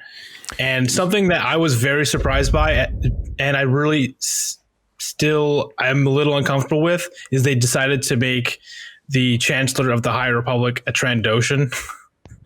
It seems really strange to me. Well, what? No, she's not Trandoshan. Am I not wrong? Am I wrong? Okay. No. No, she's human. She's got these like two big like cat-like beasts though that hang out with her. Yeah, I remember that part. Yeah. Oh, okay. So, a non-human as Chancellor? What are you, crazy? That's not the issue. No. The issue to me was I was thinking of Trandoshan and like this culture of you're thinking of slaving. You're thinking of the Jedi Master Skier. Yeah, maybe I got those two mixed up because I knew he was a Trandoshan as well. I thought they both were. Right. They brought that up as a controversial sort of thing. Well, not controversial, but like a rare situation because they are natural predators and like don't have the widest affinity for the Force, I guess, and they don't have the right culture to kind of support giving their young to the Jedi in the first place. So that was a character you really liked, Bryce. Skier. I do like him a lot more in the comic as well, though. I know Blake mentioned that before. Yeah. He feels a little more fleshed out in the comic. Yeah, I really like that. Why isn't there an alien chancellor? It's like, we just started letting Wookiees into the Jedi Order. A non-human as the chancellor, that'll be the day. Yeah, I had no problem with that. I kind of I thought this entire time it was a non-human, to be honest. So, that part didn't bother me. It was just a weird race choice. That was what I thought. So speaking of non-human characters, the Nihil is made up of quite a wide array of them, including Gungans, which we are introduced to. Wet Bub. Are we in part 3 now, though? No, this is still part 2. Part 2. He's there for the Iriadu scene. You find out not only is there a Gungan who's part of the Nihil, but he's their best slicer. Yes. Yeah, their best slicer. I thought that was quite bold. Like, wow. I liked Wet Bub. I'm pro Gungan in the universe. I like the character too, but my only issue, and it's not to do with the character itself, is in this time frame, do they even know Gungans exist? Have they even gotten off world? It's like they already know about Naboo. My understanding was Obi-Wan and Qui-Gon discovered their city and their people. No, I think what happens is there's a point in time when the Naboo and Gungans kind of go into a Cold War, and they kind of Gungans kind of were like, okay, we're not going to have anything to do with you guys anymore, because even with the even in Episode 1, the Naboo know who the Gungans are. Yeah, well, it's on their home world, but I didn't know. The Gungans are also on one of their moons as well. The Gungans are, and the Gungans are the natives, right? The Gungans are the native species to Naboo. So, I mean, they've been around for forever. I just like to see that they're integrating that race more and more now that, time has gone by Gungans since people hated them. So. They can be used well. They can, yeah. I have no problem with that. I've seen them in RPG games and stuff being total badasses. Right. Yeah. Especially mine. Especially my Gungan character. Is there a lot of Assassin's Creed Gungan? Oh, that's so ridiculous. Blades that came out of his wrists. He was awesome. So is there a lot of Gungans off planet then, or do they just choose not to leave? Probably not too many. No. Yeah. I mean, like you said, Bryce, like I don't know when that era comes where it's like the Gungans and the people don't get along on Naboo, but I mean, we are brought to Naboo in this phase of the book where they're talking with Santekas and everything. So there wasn't a single mention of Gungans in that chapter, but it would be interesting to see at some point during the High Republic era that leads up to the Phantom Menace, like what actually goes on between those two cultures on that planet and kind of what leads to that dislike for each other that we then see later probably on. Has something to do with the Binks family. Maybe we'll get introduced to a High Republic Binks that ruins everything for the Naboo and Gungan relations. That would make Jar Jar such a, I don't know, like if he came from like a family that had like a history of being just all fools. Incompetent. Yeah. That would make essentially jinxed. It's like they blame him even more so because of like the family that he comes from. That would kind of give a little more to his character. I think a bit. Like, maybe it'd be even better if we're introduced to just the Binks family. They're just a bunch of geniuses. Yeah, I would say like the reverse. That would be awesome. I'd be down for that too. They're like the one of them leader. is like a brilliant admiral in the Republic Defense Coalition. Right. Oh, that's another thing that's brought up in this book. So the Republic is not exactly militarized, but it does have something called the Republic Defense Coalition, or the RDC, which is brought up quite a bit. And how would you describe them? They're the Space UN. Yeah, kind of like the Space UN. Yeah. Yeah, what I thought was really interesting about them was they have their own personnel. So they have their own leadership. They have generals, commanders, pilots, that sort of thing. But they actually have no ships. So what they do when they run into trouble is they have to actually reach out to different planets of the Republic and ask them to donate their ships for whatever excursion. And they'll go finish the fight, or help people evacuate, whatever, and then they'll come back and return those ships to those planets. Yeah, I think it's kind of like everyone kind of has to take their turn and stuff like that. It's something that goes on in our history every now and again when you have like a coalition of like the UN or NATO. They sometimes supply ships and work together. Right. I think it's a really cool idea as well. Big fan. Yeah, and something new as well. As far as I know, something that really hasn't Funny come how up too they much. couldn't even do that during the era of the New Republic. They had to go completely demilitarized. Well, they had something, but it wasn't big, that's for sure. Chapter 30, Porter, it says there's a sentence here.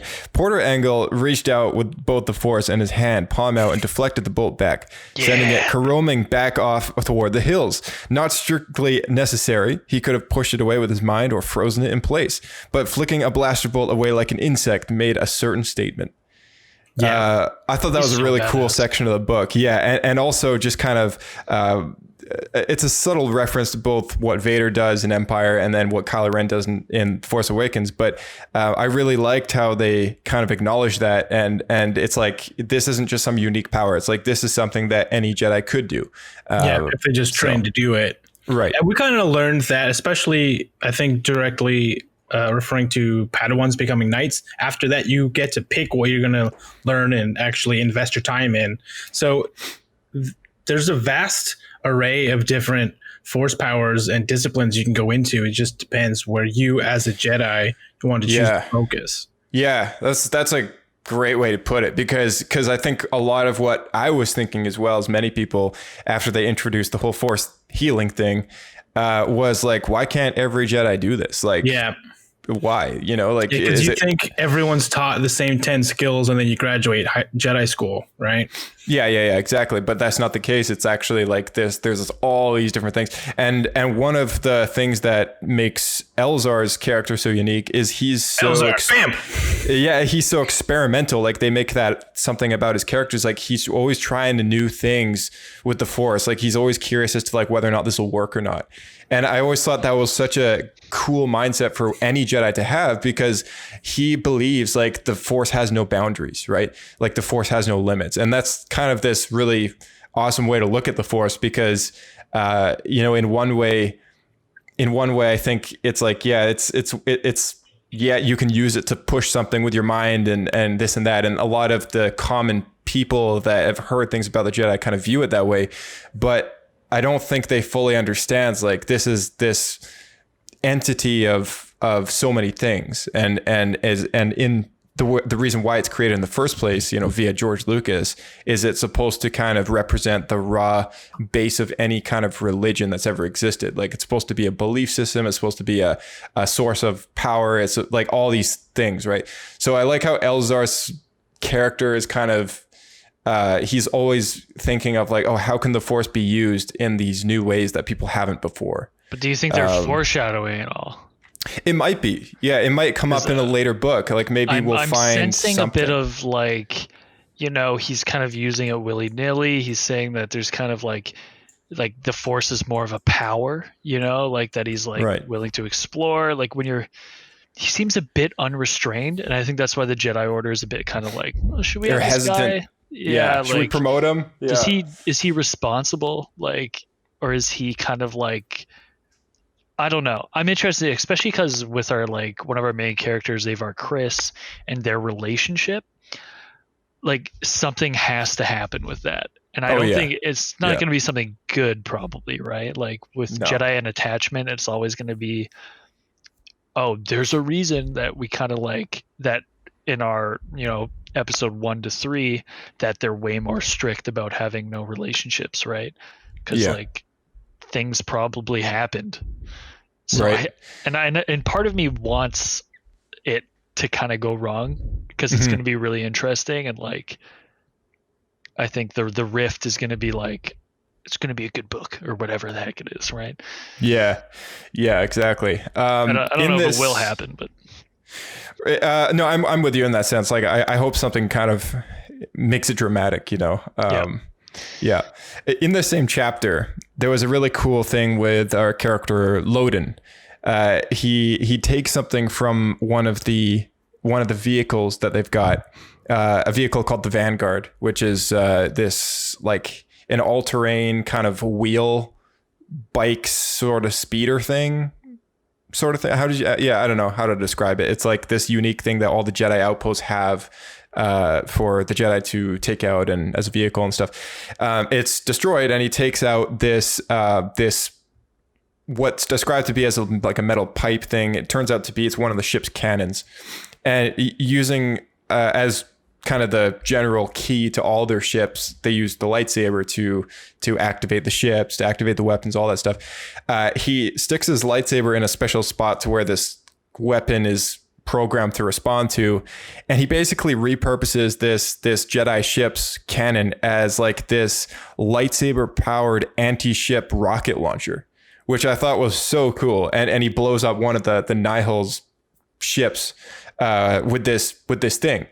And then it's a kind of like a one-time use and he discards it. But I was like, oh, that's so cool. Like he just plugs his lightsaber somewhere into this ship cannon and it like fires this like super powerful kyber powered blast at the ship and just blows it up. The whole like Jedi and their new ships and their like lightsaber keys. This feels very like video gamey. And this is why I think when I was talking to you guys earlier, I kind of was like, it kind of feels like Mass Effect.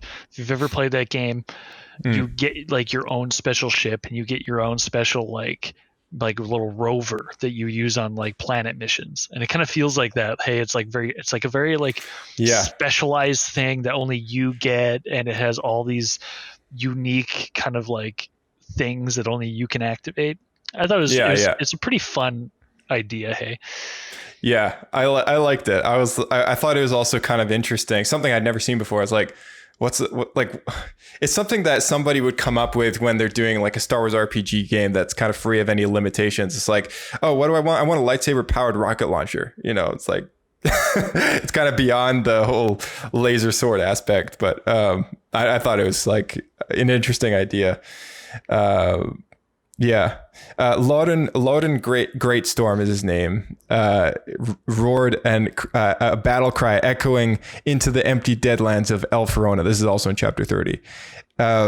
Such a cool moment. It's like they're kind of protecting this one of the hostages that the Nihil kind of take on this planet, him and his Padawan, and they got lightsabers out in the ready in the middle of a desert. And there's this ship just careening towards them, like lasers firing everywhere and stuff like that. I was like, oh, this is so badass. Like just like this Jedi in the desert, like fighting this like ship. And then he's got this big battle cry going on. I thought that was just a cool moment in the book. I don't know. Really enjoyed this whole chapter where they're taking these miners away from their home and stuff. Was there anything in this chapter in this section that stuck out in this phase of the book? My boy Uriel Poof is back. Oh, he's on the Uriel Jedi Poof. Council, man. Uriel Poof, man. And he's got some things to say. He doesn't want. I can't remember if he's pro-military or anti-military, but I remember him being pretty outspoken. I like that. Right. He actually had some words to say in this chapter, or in this phase of the book, which was really cool. Him and what's that slug? The big, huge worm Jedi, the old guy with the beard. He's around as well. Rancis, yeah. Rancis something or another. Yeah. Oppo Rancis. So he's also in the book. And I was like, oh, that's cool because Yoda's not the only one that would be alive in this time period. It's like, Yarol and Rancis would also be around. So they're kind of Yaddle, acknowledged. Yeah, I don't know. Maybe we'll get Yaddle showing up. Who knows? In the interlude for the next section, there was also another. Yoda is kind of absent in this book because he leaves somebody in his chair on the council while he's on a sabbatical or something. And the Jedi's name is Efru, which is he's a Mon Cala, I think, right? Mon Calamari. Which guy? Efru. He's there's a pretty outspoken Mon Calamari guy on the council. Yeah, so he was filling in for Yoda, and he says, "I do not believe that there is been a single instance of the Jedi getting involved in the military matters of the galactic government that has generated anything but endless complexity. And instantly I was like, the Clone Wars. Peace and justice, conflict, here's like a subtle reference and a backhanded slap to all the Jedi who are kind of involved at, agreeing to participate in that war. This is something that I think Efru was like really against. He's like, yeah, anytime the Jedi are involved in any kind of war, bad stuff happens. It's too complex. Like, why did Yoda choose this guy? Like, this doesn't feel like it would be Yoda's first pick to replace him on the council. Right. It's a bit extreme. He's pretty outspoken. Yeah. I don't know. I mean, I what he says though was quite bold. I was like, and this is something that in this chapter is something that the Jedi actually debate about in this council meeting is like, there have been times in the past where the Jedi have gone to war, and like, what does it mean for us to do it this time against the Nihil? And it's something that I was thinking to myself, did they have this kind of discussion when they went guns a-blazing into Geonosis? Like, I don't think so, because it was such it's such a split decision, right? It's like save your friends or don't. You have 30 seconds to decide, right? Yeah. Yeah. And then that started a 3-year war. But yeah, I don't know. So we're into the third phase of the book now. I haven't heard from Blake. Blake, you still around? He said he's just going to be gone for a couple seconds. I'll be right back. Oh, I saw the message. Okay, cool. So the third part of the book is called The Storm. And this is kind of that final battle lead up and execution sort of thing. What'd you think of this last third of the book? Okay, so what do we got here? We just have like the final battle, and is that it? And then just like the resolution after? Yeah, it's like kind of the lead up to the final battle. So the first thing that I picked out from chapter 38, if it gives you a sense of kind of where we are, there's a sentence that said, the escape pods this is during the final battle, chapter 38. So this is really not long after this like last third starts to happen.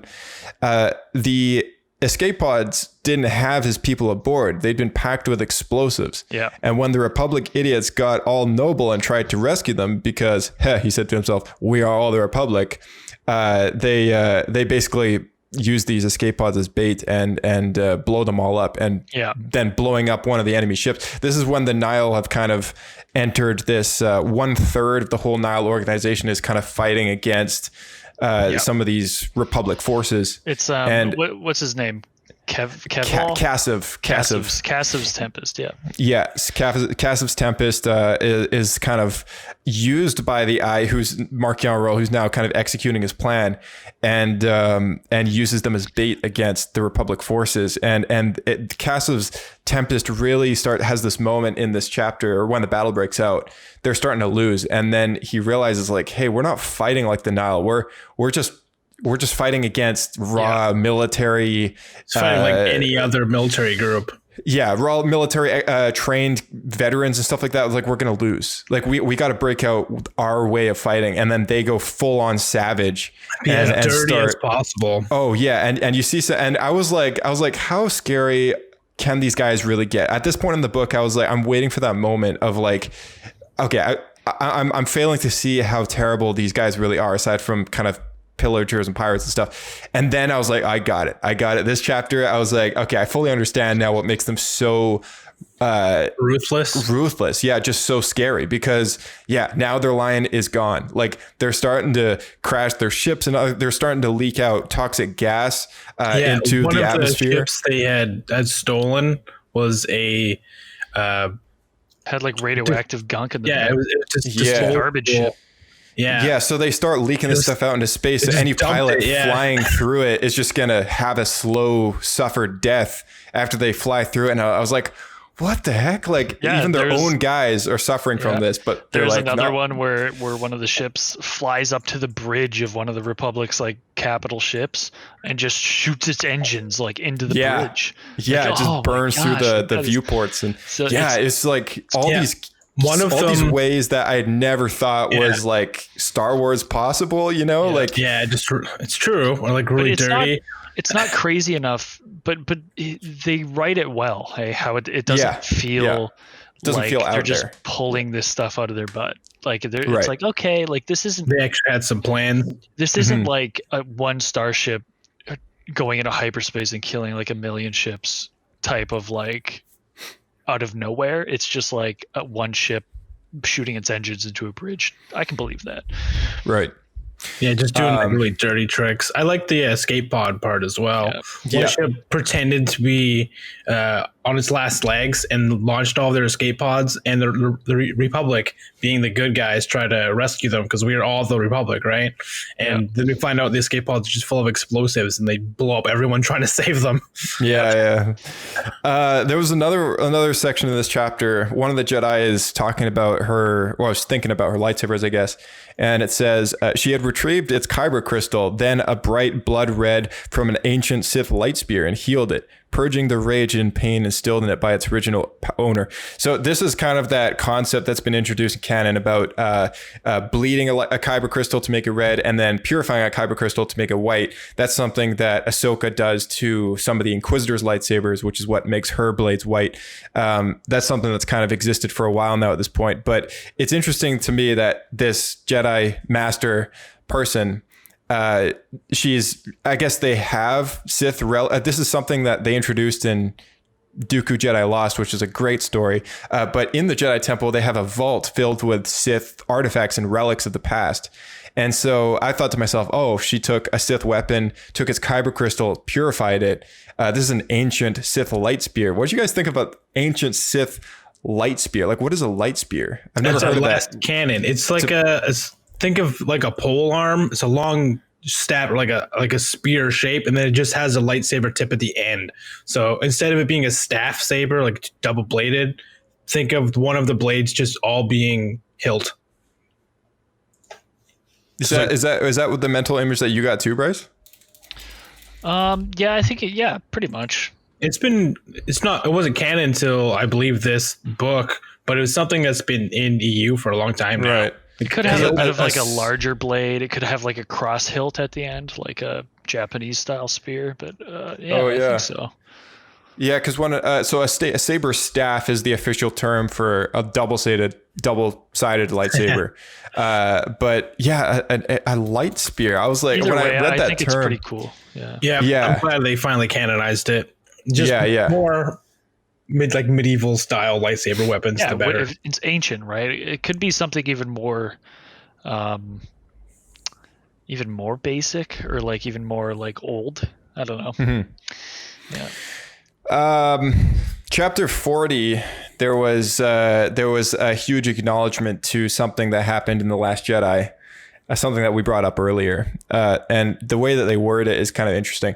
The ships of Cassav's Tempest had changed tactics again, no longer just leaping from place to place through tiny hyperspace jumps. Now they were actively targeting the Republic ships, leaping into them, colliding directly in the case of the smaller vessels, and jumping inside the shield barriers from the larger cruisers and impacting against their hulls with massive blooms of fire and debris. So this is something that the Resistance does in that kind of last attempt. That everyone was like, why haven't people just been doing this before in the films and stuff? Yeah. But now it's kind of, it's revealed like, yeah, if you're a savage, like if you're willing to sacrifice everything you have to kill the enemy, then sure. Yeah. And there's something that should be noted about this part of the novel is the pilots themselves aren't choosing to do this. Yeah. Right. Yeah. Their ships are being controlled by the Eye, who is manipulating all the players on their side of the battle. He now has control of their ships, essentially. Yeah. I thought that was cool because it for the kind of a lot of the book, I kind of thought Marchion Ro was kind of like the babysitter. Like he was like, I'm kind of like barely handling these people, but it's right here that you're like, oh, like he's actually like leading these guys along. Like he is totally in control, and he's got this bigger plan in place that he wants to use the Nile as like his own weapon. So it's pretty satisfying to like get to this part and see Kassav be like, oh crap, right? Yeah, totally. But they do rein in what I was going to say about this hyperspace, suiciding. They've cleaned up their act a bit. Like it's not quite the Last Jedi, like one Mon Calamari cruiser blowing up a whole Imperial fleet, right? These ships aren't like instantly hyperspacing into things and like destroying whole ships. Like they're hitting ships, but they're just damaging them sometimes, or just like the bigger ships are like crashing into the smaller ships, which are destroying them, which makes sense, right? Like it's not just like one ship destroys a fleet. It's more like what you would think. It's just like a big ship crashes into a small ship and destroys it, but a small ship crashes into a big ship, it'll damage it. You're right. Yeah. I don't know. So it's not catastrophic. Like, it's just like I don't know if people really care about that, but I care about that shit. Does that raise what happened in Last Jedi to be even more in question? Kind of. Yeah, just a little bit. But I also, the way it's worded, I also think they're not going full on hyperspace. Because yes, there are smaller ships crashing into bigger ships, so it's not going to like decimate the whole thing. But the scale of the Resistance ship compared to the First Order ship was like, I don't think it would.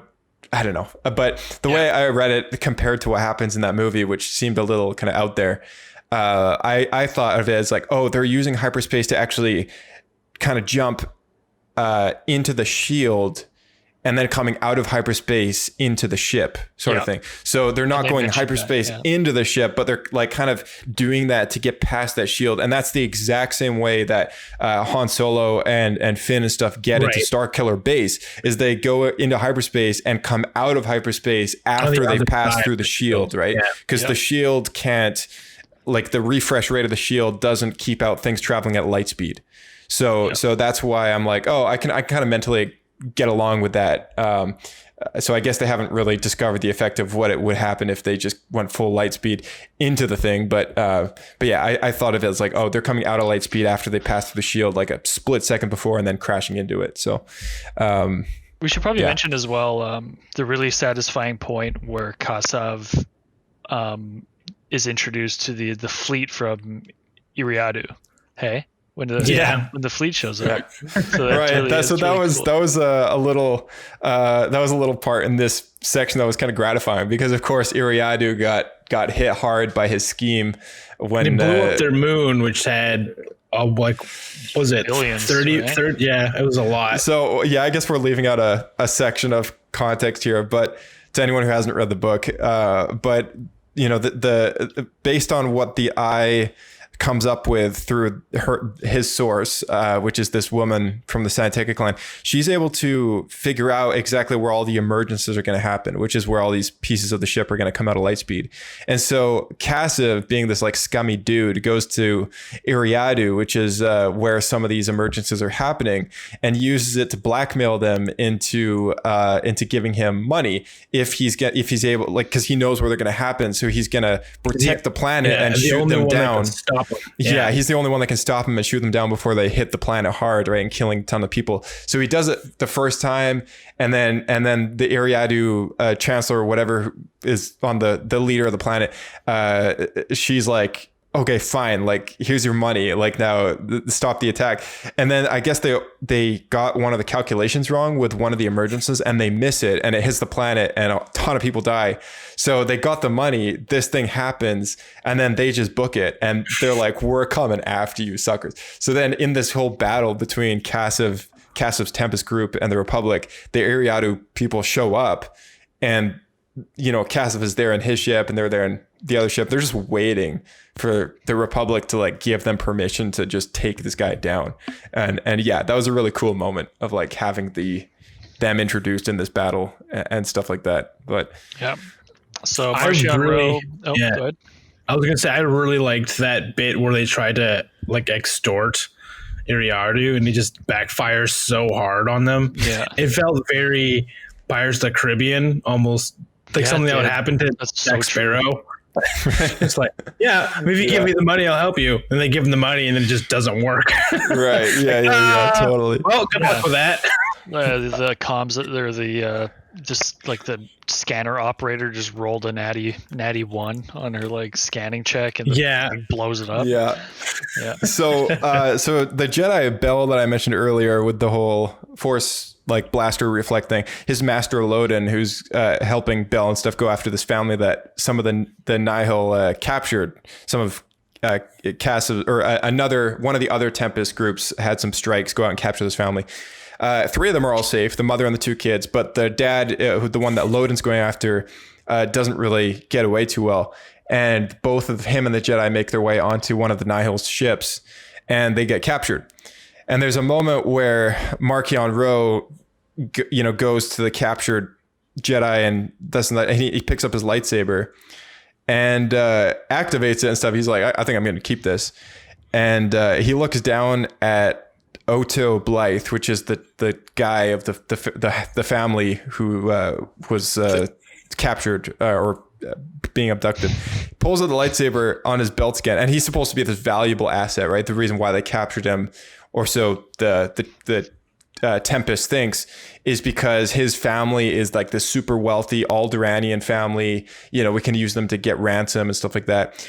And when they're asking him, it's like, yeah, what are we going to do now that we've got him and stuff like that? He's like, oh, this guy takes out the lightsaber from the captured Jedi, ignites it, just kills the dude. And he's like, yeah, this was this like father of 2 who's just this farmer middle of nowhere, just pull into this, executed. It's interesting how they write this because, when a Jedi kills someone with a lightsaber, nothing, right? You just move on and it's just, you're just killing the bad guys. When the bad guy kills someone with a lightsaber, it's like the stench was horrible and like it was revolting and like it was like very. He pulled out the lightsaber from his belt again, igniting it and bringing it down in the same motion, a golden slash right across the man, dead in an instant, cut apart. So that's what they used it. And again, I was like, Marchion Ro, once again, like not only has he orchestrated this whole battle that's going on with Kassav, which is getting ripped apart and making his Tempest Hole look like a sacrifice for the Nihil, making it look to the Republic as if they actually wiped them out when really it's only a third of their clan. But now it's revealed that was also his plan. But his other plan is like, now he's like killing this dude, which like for many chapters now we thought was a valuable asset to the Nihil for getting ransom money, but really that wasn't his plan at all. His plan was to use this guy to lure in a Jedi and to capture a Jedi. And he just kills this guy as if it's just nothing. It's like, oh yeah, he's just discardable. Like, we don't care about the money that comes out of his ransom. Like, all I wanted was this. It's like the Jedi that he's got now in captivity. But I was like, this guy is impressing me as a villain, and he's unpredictable and very like insane, as it turns out, and he's very like Joker-like in a sense. Like, you never know what he's gonna do. It's funny because like as you were kind of explaining this whole situation, I realized that with his plans, it's almost like he's so many steps ahead, almost in a Thrawn-like fashion. Only he's very ruthless instead of cold and cunning like Thrawn is. Right. Yeah. He's not as tactical, which is something that comes up in his conversation with the Jedi. He's like what's your grand plan? Like, what's your MO kind of thing? And he's like, plan? Like, I don't have a plan. Like, I've got a goal. I don't have a plan that's going to make that all come true kind of thing. Unlike Palpatine, who has this like multi-step, 20-step grand plans, like he foresaw everything kind of thing. And it's like, sometimes it just makes you laugh because it's like, yeah, you totally foresaw you being tossed down a tube and having the need to like make a clone and then a granddaughter to then sacrifice that clone. And so you can be in her body. All part of the plan. Sure. Whatever. Right.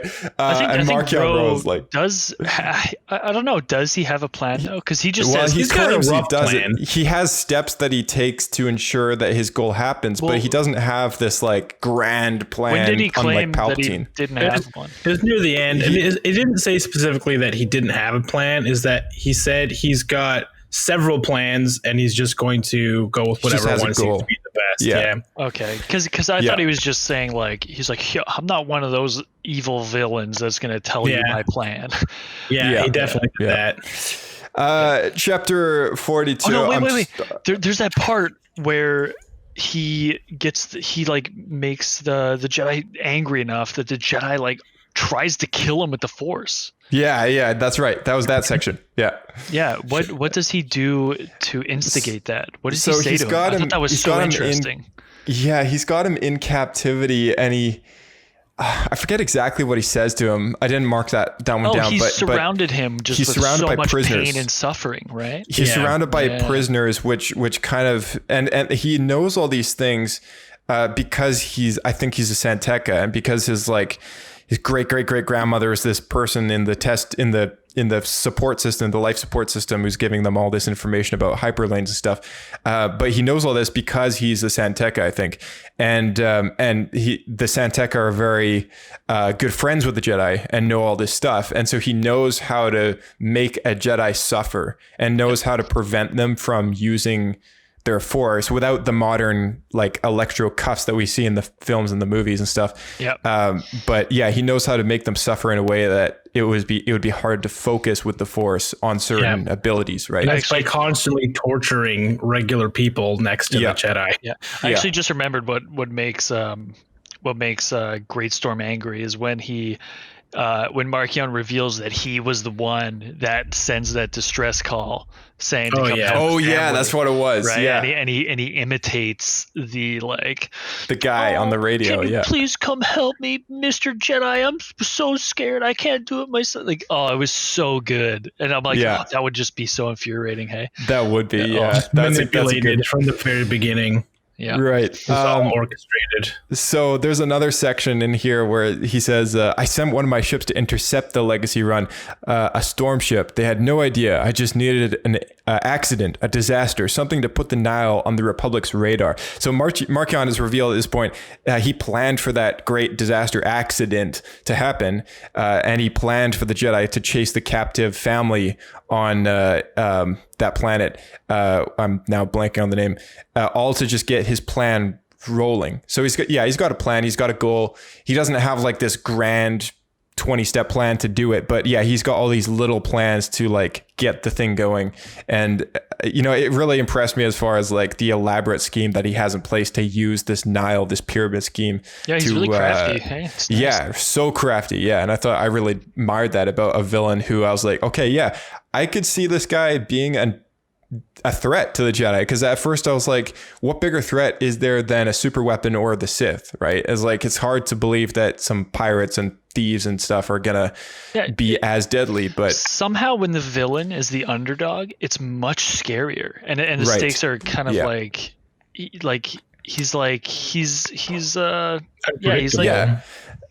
And that's the way I think a lot of people view, or at least the way I've always viewed the Joker. It's like when he says to Carmine Falcone or something like that, he says something along the lines of like, look what I did to Gotham with just a few barrels of gasoline and a couple of bullets. Like chaos, right? Just chaos, utter chaos. And that's exactly what Marchion Ro's kind of after. It's like he caused this great disaster to happen, which has taken up the whole length of the book so far, caused sacrificed a third of the Nile to make it look as if they were all gone. And now he's captured a Jedi, like with luring them in, trying to pretend to, it's like, I was like, oh man, this is all like coming together. It's like really, really cool. Like, just the way you said, it's like an underdog villain. Like it's so good to the story. Yeah. That's pretty much the end of the book, right?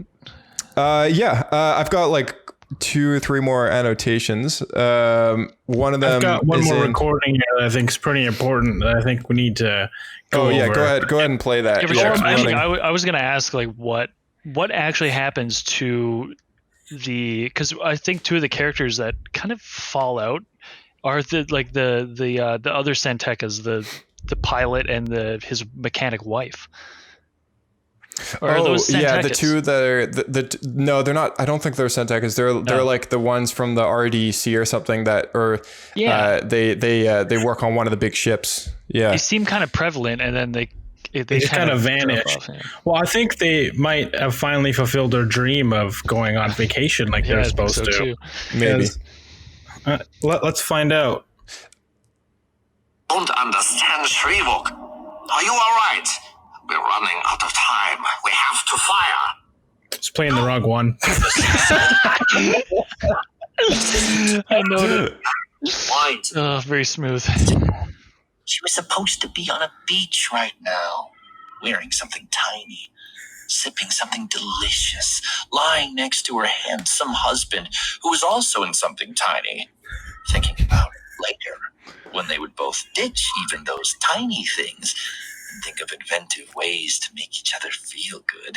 You ready, my darling? Josh said. Sounded excited.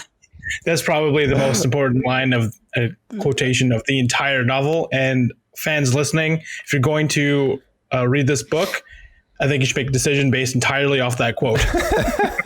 I think like this book definitely doesn't hold anything back as far as like somebody's like internal thoughts about. That was so unexpected. It was very. Yeah. I think this is the most sexual Star Wars has gotten since Leia got like seduced by Prince Ixor, like in the old movies books.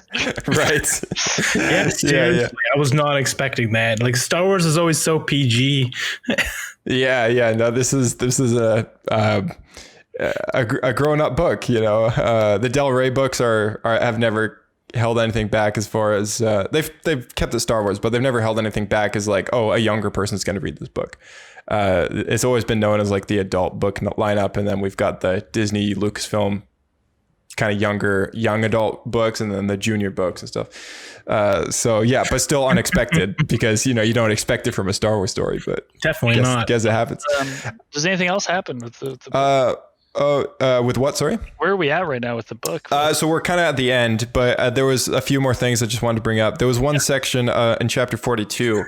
This kind of goes back to the whole hyperspace thing, but it says, I know he generated a report on the other potential uses for this array before he headed off to work for the Santekas. Have you read it? I have, Chancellor. Some brilliant ideas there. Could revolutionize hypertravel and even has applications in real space. If we can figure out how to do it in a way that doesn't require tens of thousands of rare, expensive droids.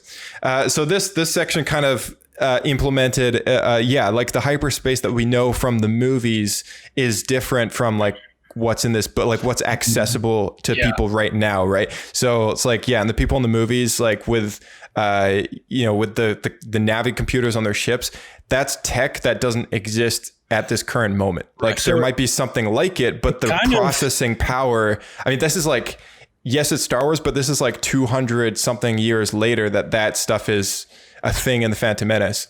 And in this point in time, people don't have that tech. They've got Navi computers that have pre-recorded knowledge of the routes that are available, but they don't have the processing power to calculate a jump from here to there if a route doesn't already exist. And that's something that this massive droid network comes up with. Right. Yeah. It kind of sounds to me like what you described here is that this guy may go on to then create the Navi computer that everyone else uses later. Yeah. Yeah, that's kind of where... That's good foreshadowing, actually. I didn't even think of that. I didn't think about it until Josh repeated it right now. That's kind of where my thought process was going, kind of when I brought it up earlier with the whole network of droids coming up with a way to predict where these where these emergencies are going to happen. It unlocked new possibilities to calculate new routes, and also in the same way digitally replicating this natural force ability that the Santeka woman has for mentally coming up with a route on her own, right? Yeah, and then that they were able to match what she did through the Force with computers. Like that is possible. Yeah, exactly. Tens of thousands of them to do it. Yeah, so 200 years later, that's a thing on a ship with a Navi computer. But right now, it's like you need 10,000 droids to come up with some calculation that just gets you from point A to point B. And in the films and stuff, that's what we're seeing, especially in Episode 9 when they're just going hyperspace, boom, boom, boom, boom, like just going across the galaxy with these short jumps. That's just not a possibility at the moment. So once again, painting a picture this is an era that takes place before all this other stuff. There's something about chapter 44. The Starlight Beacon housed the largest temple outside Coruscant and served as a hub for the Order's activities in the Outer Rim and beyond. Designed by renowned Jedi architect Palo Hadala. Where have I heard a name that sounds very similar to that? Wow. And in the epilogue, there was something else. Monstrous horrors surging out of the dark. That was just a line in the very end of the epilogue. The story ends finally putting to rest the question of the story group posed when creating the High Republic in the first place. What do the Jedi fear? That was something that they came up with designing this whole thing. It's like, we need to come up with something that the Jedi are afraid of. And then this last epilogue, Elzar has this vision, this prophecy that's given to him by the Force of the Jedi running away from something. And not retreating, but full on running away. Yeah. And I was like, what could that be? Like, is that the Nile, or is that this other villain that they've come up with, which is in the, I think it's introduced now in Claudia Gray's Into the Dark book, which is kind of the third book on the High Republic list now. And it introduces this like plant-based villain. Yeah, I saw that. Yeah, so I don't know anything about that yet, but I wonder if maybe it has something to do with that. In this little teaser video that they published on the Star Wars YouTube channel, they kind of alluded to the fact that this is something that'll spread. So it's like a virus. That's kind of know. It's like a bunch of green goop that eats planets. Giant flubber. Well, there was one art moment in one of the videos. They had a picture of one of these big plants eating a wampa, like whole. So they're pretty big. But yeah, they're supposed to be like these plant-based like dinosaur things. I don't know. It's when a you terrible. first described it, I almost pictured Yuzid Vong. No, so it's a terrible way to describe it, but that's basically the best way I could put it. It's like, yeah, I would just watch the video and it'll kind of give you an idea for. So they're all gonna be attacked by giant Venus flytraps. Yeah, kind of. Yeah, but yeah, that's Light of the Jedi. I love that last kind of vision that he's left with. His nose starts to bleed and everything, and also in the last phase of the book, Starlight Beacon launches. And they have the ceremony and all that stuff. And the title of the book, Light of the Jedi, refers to this moment where all the Jedi activate their lightsabers and kind of like salute with them and stuff. And the color of all these different blades illuminates, creating this like bright sort of light that shines through the windows of the Starlight Beacon. And it's referred to in the book as the Light of the Jedi. And I was like, oh, that's very, very cool. Like, I was like, that's a moment of like, you know, I don't know. I thought of like a King Arthur moment where he holds up Excalibur and it's like, you know, shining and glorified and everything. It's like, hope, you know? So yeah, hence the title of the novel. But anyway, what did you guys think of all that stuff? Kind of curious. Like, what do you think of the ending of the book? Yeah. Just the ending of the book. Yeah. I think they definitely felt like they were setting up this new galaxy that they're going to be exploring in this era. I really felt like, because they mentioned that they just finished the construction of the first satellite or space station that everything's kind of going to be hubs out of in the outer regions. Yeah, and it sounds like if they keep true to what's happened in this book, a lot of it's going to take place around the outer regions, even though the Nihil now will be going towards the core as well with their attacks and stuff. But they're going to create more of these space stations all around the entire outer rim. So they kind of alluded that there's probably going to be a lot of the story will take place in these outer planets and stuff. And that's, to me, where I've always been quite interested to actually explore stuff. I always find things are quite more grungy. So I'm excited for that. Mm-hmm. Yeah. What about you, Bryce? Yeah, I don't know. I mean, overall, I'm just excited to see where it goes. I'm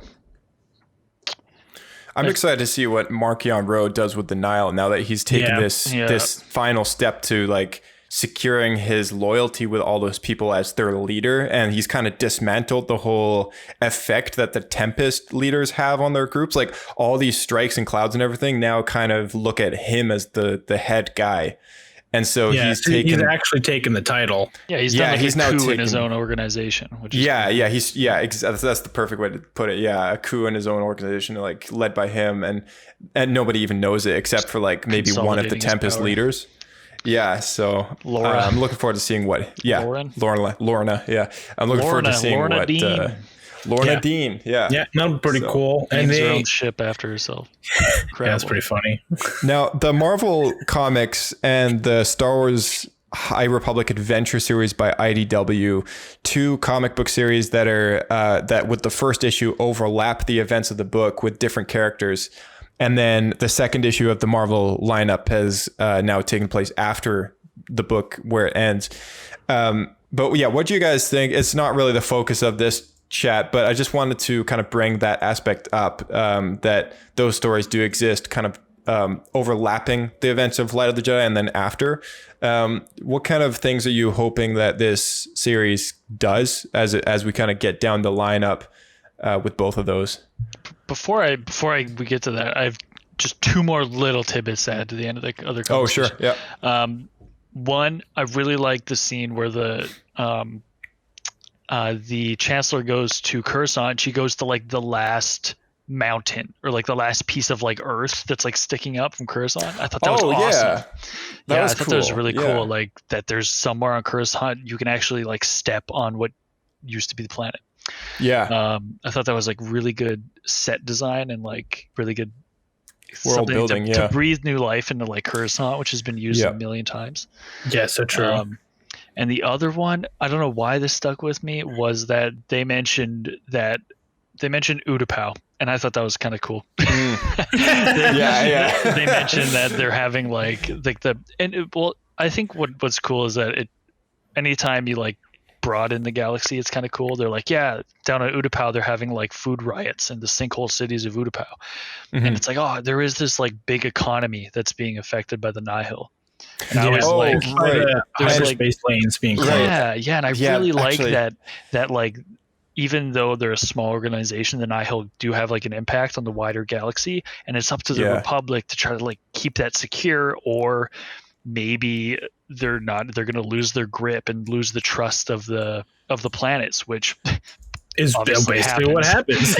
Right. And actually thanks for bringing that up, because I totally forgot to bring that up. But yeah, a big other plot of this film after the great disaster happens is the Chancellor is faced with a tough choice of because they don't know what happened, so they just assume hyperspace. Yeah, so hyperspace, they think it could be dangerous now, so let's close off all the lanes, which means that there's no trade happening, which affects like sinkhole cities like Utapau and stuff like that. Yeah, and if you compare that to the globe here on Earth, how our economy works, most countries aren't self-sufficient anymore. They survive by trading goods. So if you do that, it'd be the same thing in an interplanetary system. When you close that off, a lot of planets won't have a natural resource of food. Mm-hmm. Yeah. It's like, the seas and skies are no longer safe to travel. We gotta postpone trading through, internationally just until we figure something out. Right. And then other countries would like suffer because there'd of be it. some crazy national disaster on our planet that is preventing everyone from leaving the house and trading. And it's affecting our economy. That'd be crazy. Right. I mean, like, that's a good way to it's almost like this book is a bit topical. The word what it was, I think the word quarantine was even brought up in the book to describe the situation with the it's hyperlanes. Funny because they're going to reopen the hyperlanes because they think that Marchion Ro, that they think that it was just kind of like a one-time event, but Marchion Ro has the power to do this again, right? So totally. Okay. That's my blurb. No, thanks for bringing that up though. That was a good point. Yeah, Blake, you got anything the last words about Light of the Jedi?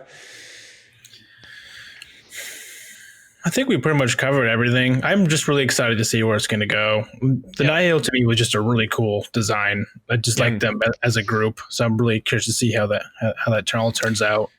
I would love. Go ahead. I was just say they just have cool strategies and really cool vibe. Like attacking, gassing out places, and they all show up with their gas mask, and everyone's already dead. And just robbing. And to add on to that, like I really love the Nile, and what would be really cool, I would love to see them, because they've done quite a bit of artwork for this visual aesthetic for a lot of this thing, but listening to the audiobook and then reading a book, you don't necessarily get some of that, which is also why I read the kids' adaptation of the first third of this novel, which kind of does a story on its own with that, because you do get some of those pictures that they've done up for this world building of this era. And I would love it if they released an art book at some point with just some of this stuff, some of the designs that they've published online. You can find some of them on StarWars.com. You can even find some of them with the videos that they've published in the past. But yeah, it would be really cool to get like an art book of like, this is the High Republic era and, all this stuff. And there's some designs that they've recycled from projects in the past that have now made their way into the High Republic. Like Chancellor So is a design for a character. I think it was they were coming up with a villain for like visual aesthetic for it was like Darth Maul or somebody, and her concept from the Phantom Menace back in the 90s was now recycled to be used as Chancellor So, and I was like, oh, that's really cool, because like it kind of acknowledges the fact that Phantom Menace was the beginning kind of in the storyline, and that visual aesthetic was a little, it was on the spot with Star Wars, but it was a little kind of dated as far as like where they wanted the galaxy to be and look like. So her design now fits perfectly 200 years before that point. True, and I was that's really cool. Like I like that. So so a lot of cool stuff happening with the visual aesthetic, and it would be awesome to get some sort of content that kind of gets us this mental image better as to what things look like. So that's all I got to say about it. But all right, but like for the comics, I don't know, these first two issues of the High Republic comic were really good. It's kind of like the rise of a. It's kind of like telling the story of the rise of one Jedi and the fall of another, right? Yeah, that's exactly it. And I think they're doing a really cool story with this Trandoshan Jedi. Skier, where good design, really good design. He's dealing with his PTSD of what happened in the final battle of the novel. And he's really struggling with that, at least in these first two comics. So I think it's going to be pretty cool how he's going to have to try to overcome that. A lot of real people in the real world have that as a real struggle after serving in the military. So something that I think a lot of us are hoping for the Kenobi series is him struggling with a lot of what's happened in the desert of Tatooine. And Skier is no different, right? Like he's like anybody who's gone through a really tough scenario and struggling with like that trauma, right? So even though he is able to regrow his arm back as a Trandoshan, he loses it in that battle. And in the comic, he's kind of going a little nuts with mentally just kind of trying to overcome that. Whereas his apprentice, like what you said, Bryce, like it's a story of the rise of one Jedi and the fall of another. It's like you're seeing Skier go downhill as a Jedi Master, but his apprentice is promoted to Jedi Knight in the first issue of the comic. And now we're seeing her take off as this aspiring Jedi Knight in the story as well. So that was what really cool as well. Something else about the comics, like we are going to have more visual reference to certain things by seeing the pictures and stuff, which I also like as well. Yeah. Did you guys read the adventures? The first issue of IDW's publishing Star Wars: The High Republic Adventures. I did. I skimmed through it, so I don't really know what was happening. So it's Yoda with a bunch of younglings. They go out. What's the mission? I'm trying to remember the mission. I read it yesterday. Starhopper. Blake, you read it today. Right? What's the mission that they're on? Was it something to do with? I don't even remember the original plan. I just know they're there, and then stuff starts falling from the sky. Well, you get a visual. Right. You finally get to see what an emergence looks like, which is cool. Yeah. You also get to see like a cool Nihil like walker thing, which is it's awesome like looking. I think it's a ship, but it has like it's from the freaking Matrix. big spider. Yeah. Does look like I could only think of that video. I know. Of Kevin Smith. Kevin Smith telling the story of Superman spider. Yeah. Okay. If anyone listening hasn't watched Kevin Smith's 2-part talk on stage as to what happened with the 90s / early 2000s iteration of Superman called Superman Lives, you have to watch it. It's one of the funniest things I've ever seen on the internet. And a big spider has something to do with that story. But yeah, I could only ever think of that when I was reading this comic book.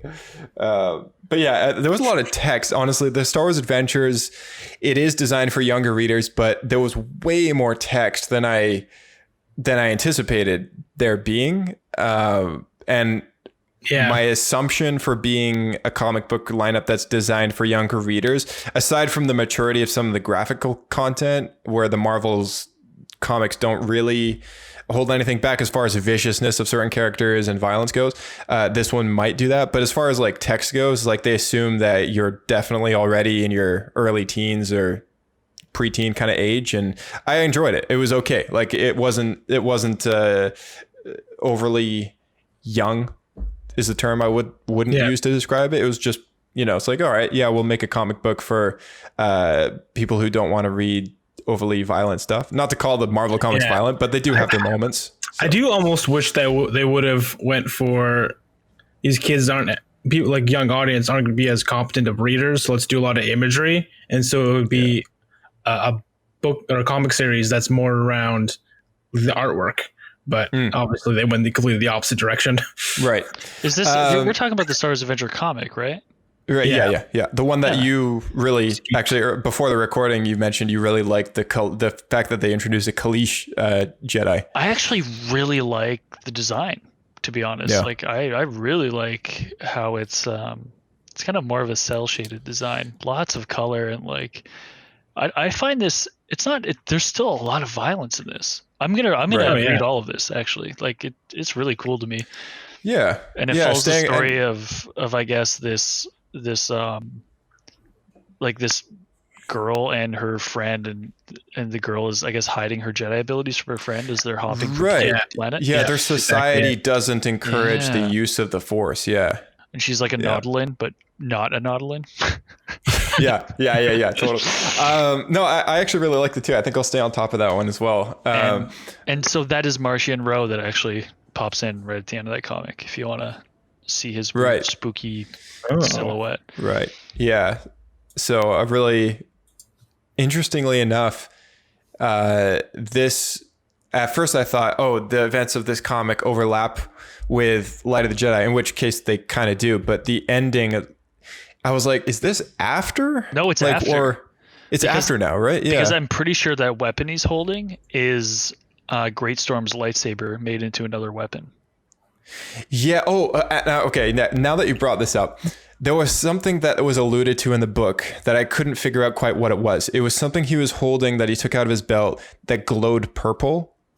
And I have no idea what it was. They made it sound as if it was some sort of like weapon of some kind, but I couldn't mentally picture exactly what it was that they were trying to hint at. But the only thing that I could think of was, maybe it's some sort of like purple electro light whip of some kind. But there was no alluded to fact that it was. But yeah, it's a good. Yeah, thanks for pointing that out. Actually, this story, I guess, would take place after Light of the Jedi.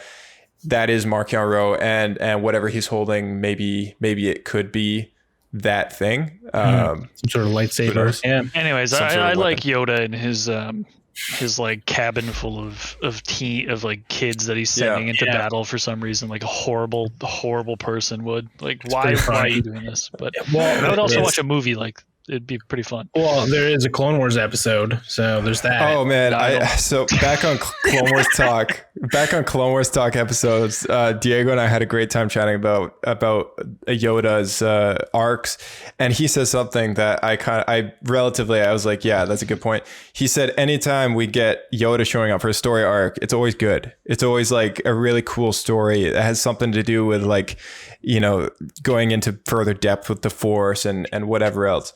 And Yoda's never been the kind of character I could ever imagine myself seeing a successful single-handed movie done about. But anytime he shows up, it's always like this respected moment. So yeah, it's cool that he's like kind of this. Yeah, they treat him very delicately, just like with Vader as well, right? They don't want to bring him in too much. They just bring him in for really important scenes and they take him out again. Mm-hmm. Yeah. But yeah, that's pretty much all I got as far as like, things to come up with about this book and the comics and everything. There's 2 books that we haven't touched up on. One of them is called A Test of Courage, which is a junior novel. And it's written by Justina Ireland. That's kind of the next one in the story and focuses in on some Jedi Padawan characters that will come up later. And Claudia Gray's novel Into the Dark just launched last week. I believe it was on it was 2 weeks ago now. Wow, time flies. It was on February 2nd was when it hit shelves, and the launch event was on the 4th. They did like an online kind of launch event stuff, and that's going to be a young adult / a bit more like the group for Lost Stars, sort of that age group. It's going to be about some Jedi Knights / Padawans or something like that, and I think that's the book that might introduce this other villain, the plant thing, but I'm not entirely sure. I don't know anything about it yet, but I'll be reading those 2 books next. Wait and find out. So see where it goes. Yeah, exactly. But anyway, if you guys do you have any last things to bring up? I think our closing point here should be that all 3 of us will rate the book 1 to 5. How many Pablos we will give it? How many Pablo points? Yeah, how many Pablo points? How many? So I guess Paulo, you mean? Paulo points. Yeah. Paulo. How well was it architected? Whatever the heck his name is. Yeah. I'd give it a solid. I give 4 Paulos. That's what I was thinking. Yeah. I was thinking that too. Yeah, I was thinking a solid 4. Pablos. Yeah. Solid 4. Yeah. Where does it lose points? Honestly, like let's try and think of something. Like, this is my favorite part. I would have to say that maybe there's too many characters. It did feel a little scattered at times.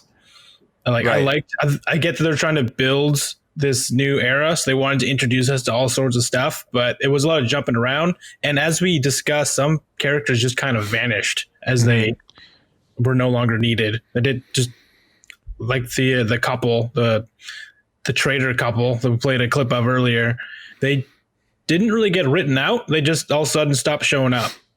So I would lose points there. Yeah, so I think that's probably the same for me. I think as far as I'm concerned, I loved the book. I thought it was awesome. It's very hard to write a very compelling Star Wars book. I mean, it's hard for me to put it up against the greatness of Darth Plagueis or even the Clone Wars book Dark Disciple. That's to this day remained one of my favorite books of all time, and it's very hard to put it up against those ones and have it be the same as like, oh, I've enjoyed it just as much. It was good, but I didn't enjoy it as much as those 2 books. So that's why I give it a 4, but it's still a great Star Wars book. But what do you think? I still would recommend. What about honestly, this is just like a preference thing. I don't think a lot of people might not think like this, but I kind of like my space battles to be a little bit more I don't know, dogfightery, military. Yeah. I think I really like it when they go into depth on like the strategies and the big slow moving ships that are like shooting lasers at each other, and you get some like guys on the bridge that are like, the shields are down 50%. Right. Like I kind of like that. I'm such a space battles fan with Star Wars. So you're really looking forward to Rogue Squadron then? The movie. Oh yeah, for sure. Yeah. Like other than that, there's like some stuff, but overall, I think it was a really good book. Yeah, the basic story, for a Star Wars book, and the villains, I think, were really well done. I was really happy with that. Yeah, definitely. So yeah, overall, I mean, Escape Pod recommended. Yeah, endorsed. So solid endorsed. 4 out of 5 Pablos here. I think That's right. Star Wars should probably pay us for this endorsement. I mean, we're gonna send like I got to send this to Delray and be like, yeah, we expect some pre-releases in the future. We're sending like tens and tens of people to go buy this. I believe it's roughly 10. Yeah, a whole 20, a whole audience of 20. No, it's and they're not even gonna buy the book anymore because we pretty much just went through the whole thing. Well, 3 times we did the spoiler warning, so I mean, unless someone's just if they haven't read the book yet, they're not going to buy it now. That's true. No, this is if you're into Star Wars buying books, this is a worthy addition to your collection. But yeah, I mean, I'm not a big person on rereading books. I don't know about you guys. The only one that I've read more than once is Darth Plagueis, and that's the Legends book, and then the Clone Wars book, Dark Disciple, which is the canon book. But out of those 2 books, I've read them both twice, and I don't normally reread books, so that's why they get that. That's why they get my 5 Paulo points. But would this be a book that you would reread, whether or not you think it's a good, like, you know, we all think it's a great book, but is this a book that you could reread and still enjoy it? I'm gonna be honest, I probably wouldn't, just because of the fact that I usually only reread Star Wars books if it's been like 15 years right, or something like that. Fair. Like probably that way too. Yeah, so I don't know of any Star Wars books that I've reread that aren't like, you know, like 20 years old. Yeah. For me, fair. The same as I was mentioning earlier, I would reread Death Troopers, and I've actually done that one twice, and like Allegiance. But but in no way does that mean like that this book isn't good. I don't read most books. Yeah, twice. Yeah, so it's just a personal preference thing for all of us, I think. Yeah. But to anyone looking to buy this book, I mean, you can't go wrong with this one. It's great. It kicks off a new era that we're going to get stories for another year and a half, almost 2 years. The Disney Plus series, The Acolyte, will take place at the very end of the High Republic era, and over the next year and a half as they take on this ambitious project at Lucasfilm to bring us a whole new era of Star Wars that we've never seen before. I think, you know, this book is kind of a great way to get just launched right into what they're going to be going forward with. You know, you'll get a good sense of, even if you don't stay on top of it and read other stuff, I think anyone who picks up this book will have some idea for what the High Republic is like. You'll get a great insight into what a Star Wars book can be like, as a good example of any kind of Star Wars book goes, because there are some bad ones out there. So yeah, I think it's a recommended story to pick up, and you can't go wrong with it. So anyway, thanks guys for coming up on the show. We'll do the line in 3, 2, 1. We are all the Republic. A squeal from the comm system, loud and insistent. A scream or a yell. Forceful, almost panicked. Horrible. Man, that Wookiee impression is something else. Thanks again, Bryce and Blake, for all the input, all the amazing breakdown discussion that we had today on Star Wars: A Light of the Jedi, which is in stores now. You can pick it up at your local bookstore, written by Charles Soule. It's a great addition to the Star Wars story and a great way to kick off this new era being labeled as Star Wars: The High Republic. So don't miss the next books in the lineup, which include the Marvel Comics series called Star Wars: The High Republic, as well as IDW Publishing's comic book lineup called Star Wars: The High Republic Adventures. We also have a book called Star Wars: The High Republic: A Test of Courage, written by Justina Ireland, and Claudia Gray's latest addition to the lineup called Star Wars: The High Republic Into the Dark. So those 2 books are something we didn't cover today, however, covering the beginnings of the comic lineups and Light of the Jedi. I'm sure we'll get around to those eventually. We'll give some more time, I guess, to read those for anyone who hasn't read those books. But I guess I'm gonna personally try and keep on top of this stuff. I don't know about Blake and Bryce, but if they're on board with me in that one, you'll see another discussion coming your way, breaking down those books as well. They should be fun to get through, and of course, more content in the High Republic era is always a good one. So if you want want to send us a voicemail, feel free to do at our SpeakPipe address listed in the description, as well as the many ways to contact us and to join the Discord. And follow us on the Twitter, which is at SW Escape Podcast. Stay tuned for more great content, including Rebels Talk. And we'll see you guys next time on Star Wars Escape Pod. May the Force be with you.